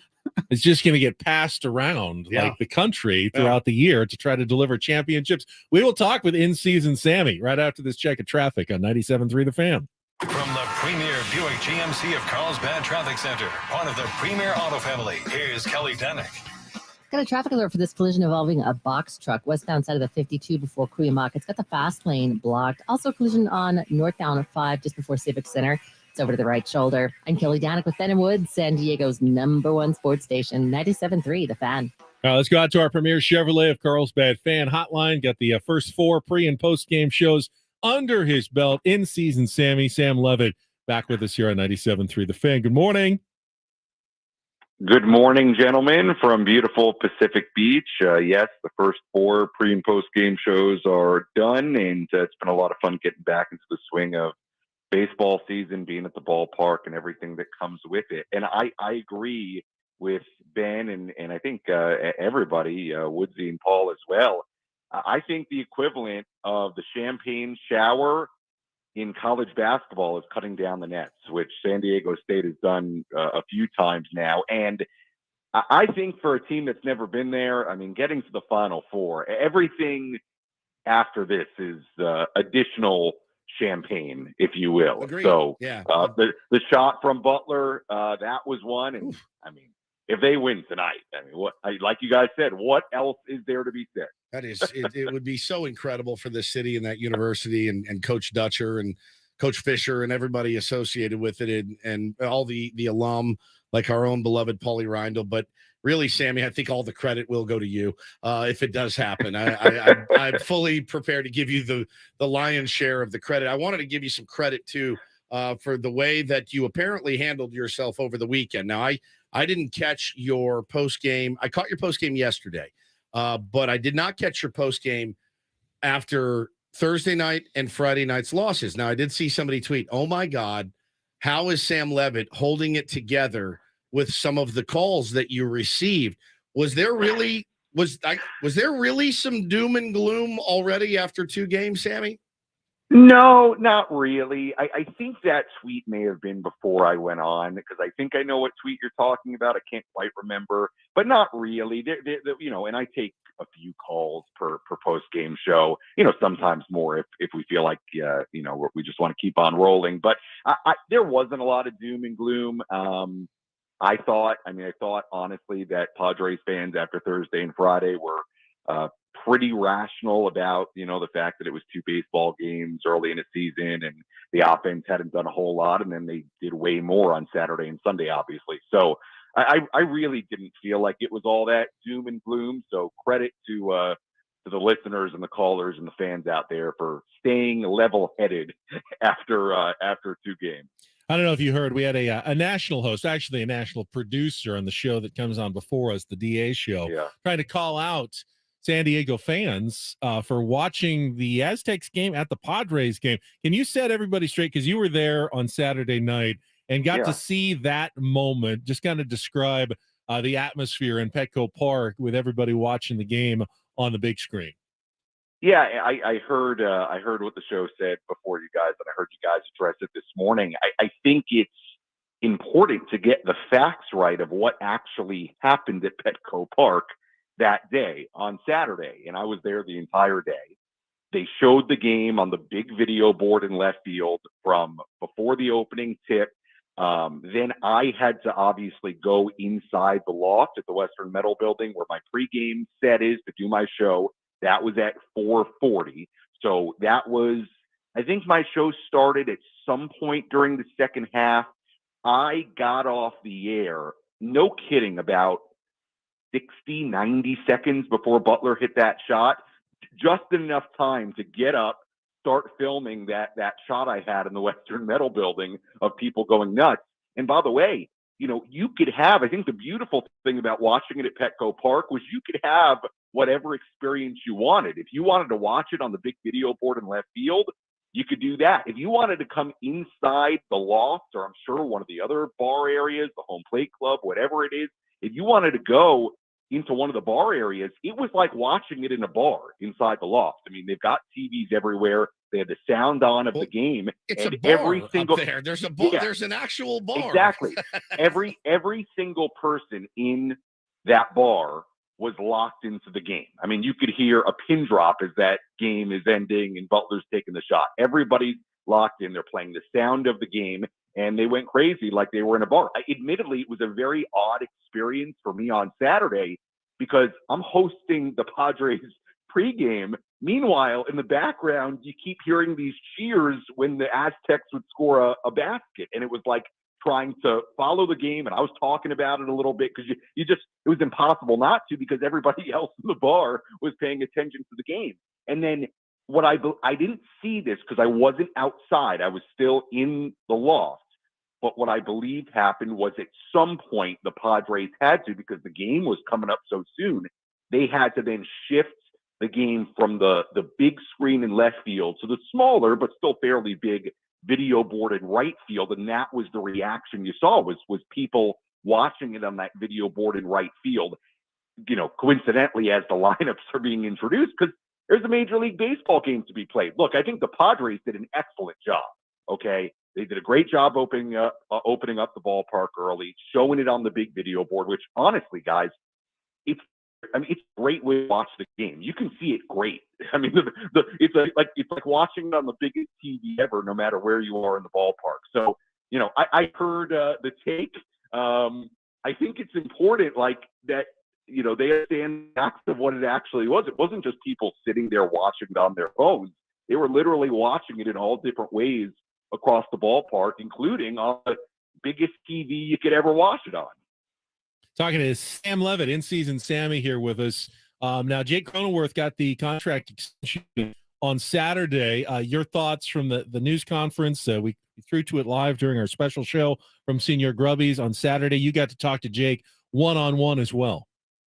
Yeah, it was really great. I mean, you just have to feel so happy for Jake and his family, securing his future here in San Diego, and obviously, financially as well. He's such a good, versatile player, and you guys know this. He's a great guy. I mean, it's one of those situations where you just feel really happy for him. And if you know his story and his journey, playing in the minor leagues and he talked about it during the press conference, talked about it with me, trying to navigate, being a two-way player, and then gets traded here. And as you guys know, he was not the headliner of that trade.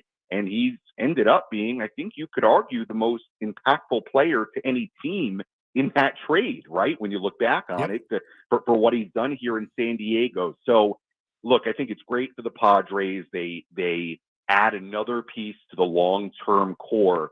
And the thing I love about it, too, is for the fans. I mean, it's no secret Jake is a huge fan favorite, right? And for good reason. What he does on the field, what he is, his relationship to the city, the fan base, the Crone Zone, all of it.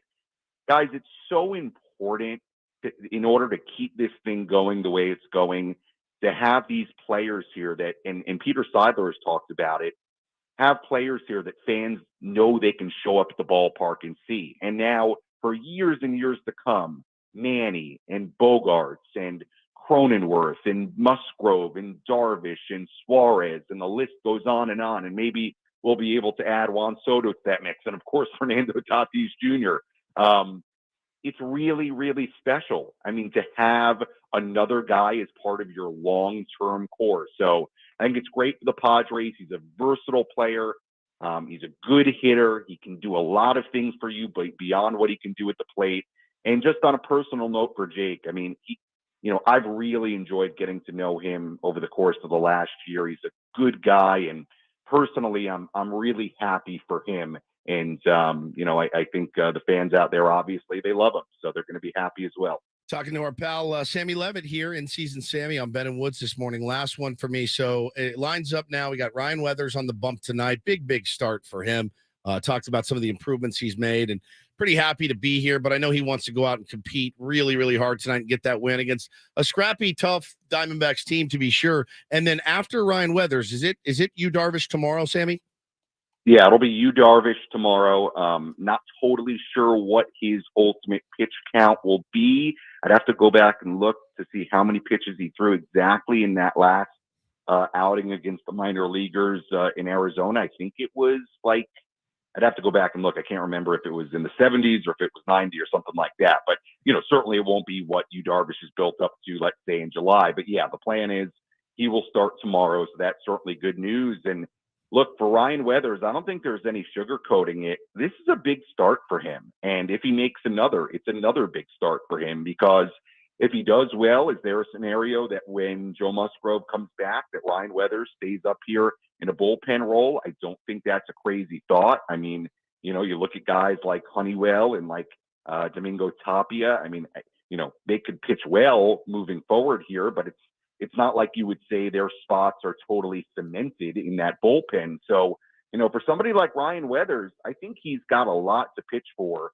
here today. And if he gets another start to prove he belongs up here, and, even when that rotation is back whole with Joe Musgrove, the idea that he could be in the bullpen in a role. So I view it as I view tonight, and if he gets another, as a pretty big deal for him. And I'm interested to see how it goes. I mean, he made this team for a reason. The Padres decided to give him this start for a reason, and now it's up to Ryan Weathers to go out and show what he can do against this Diamondbacks lineup tonight. And keep in mind that because Nick Martinez went 7, Waka went 6, and Lugo went 7, Bob Melvin has a little flexibility. If things aren't going well for Ryan Weathers, he can go to his longer relievers early. And because there's an off day on Wednesday, it doesn't really matter too much, even if Yu Darvish is a bit limited, because he gets a chance to reset his bullpen in a couple of days. So he got pretty much unlimited use of his bullpen the next couple of days to finish out this opening homestand. Yeah, it's a great point. And hey, how about Lugo and Martinez, these two guys that, their question heading into the season is putting together a full season of starting, right? And both of them go 7 innings, their first trip through the rotation. Martinez had a little trouble in 1 inning, gives up the late home run. But other than that, guys, he was really good. And Lugo was excellent yesterday. Same thing with Waka. I mean, 5 really strong innings, a span of 3 batters. He gives up, 3 more runs in the 6th inning. So I think you have to be pretty happy about what Waka, Lugo, and Martinez did the first trip through this rotation. They were all pretty effective. And you're right, it allows for bullpen flexibility today. So good news, and especially, like you said, Ben, with the off day coming up as well. What a sports night. Aztecs UConn national title game. We got the first place Padres taking on the first place Diamondbacks, as well as the first place Dodgers taking on the first place Rockies in Los Angeles. And the Giants are going, we just suck, because we're the only team not in first place in the National League West right now. And Sammy will be covering it all from Petco Park tonight with a pregame show at 5:40 here on 97.3 The Fan. Sam, appreciate it. We'll talk to you soon. Absolutely. By the way, must listen radio tonight with Jesse and Tony. How Tony's going to do this with the Aztecs game and trying to call a baseball game. It's going to be like marvelous radio. So that's a nightmare. I know the joke you're about to make, Paul. You don't have to make during it. the Masters. Yeah, listen to Ben during a Masters broadcast, huh? What? What? Jesse can handle it. He'll be fine. What is it? Just not going to expect the most insightful of commentary from Tony in the first few innings of the game. I mean, tonight. if I were Jesse, I'd just say, bro, hit me when the game's over. Just be here with me, and at a break, you can jump on. But I'm going to give you the night. Sammy on our Premier Chevrolet of Carlsbad fan hotline. Save money the right way with Premier Chevrolet of Carlsbad. Visit them today in the Carlsbad Auto Mall. Chevrolet, find new roads. Well, wherever you are, Petco Park, LFGSDSU. at a bar, at home, strap in tonight. It's going to be a big one. And then we'll be up early tomorrow, 6 a.m., breaking it all down, win or lose. Be with us, Ben and Woods, tomorrow morning. For Paul Reindl, for Stephen Woods, I'm Ben Higgins. Coach John Quintero coming up next year on 97.3 The Fan.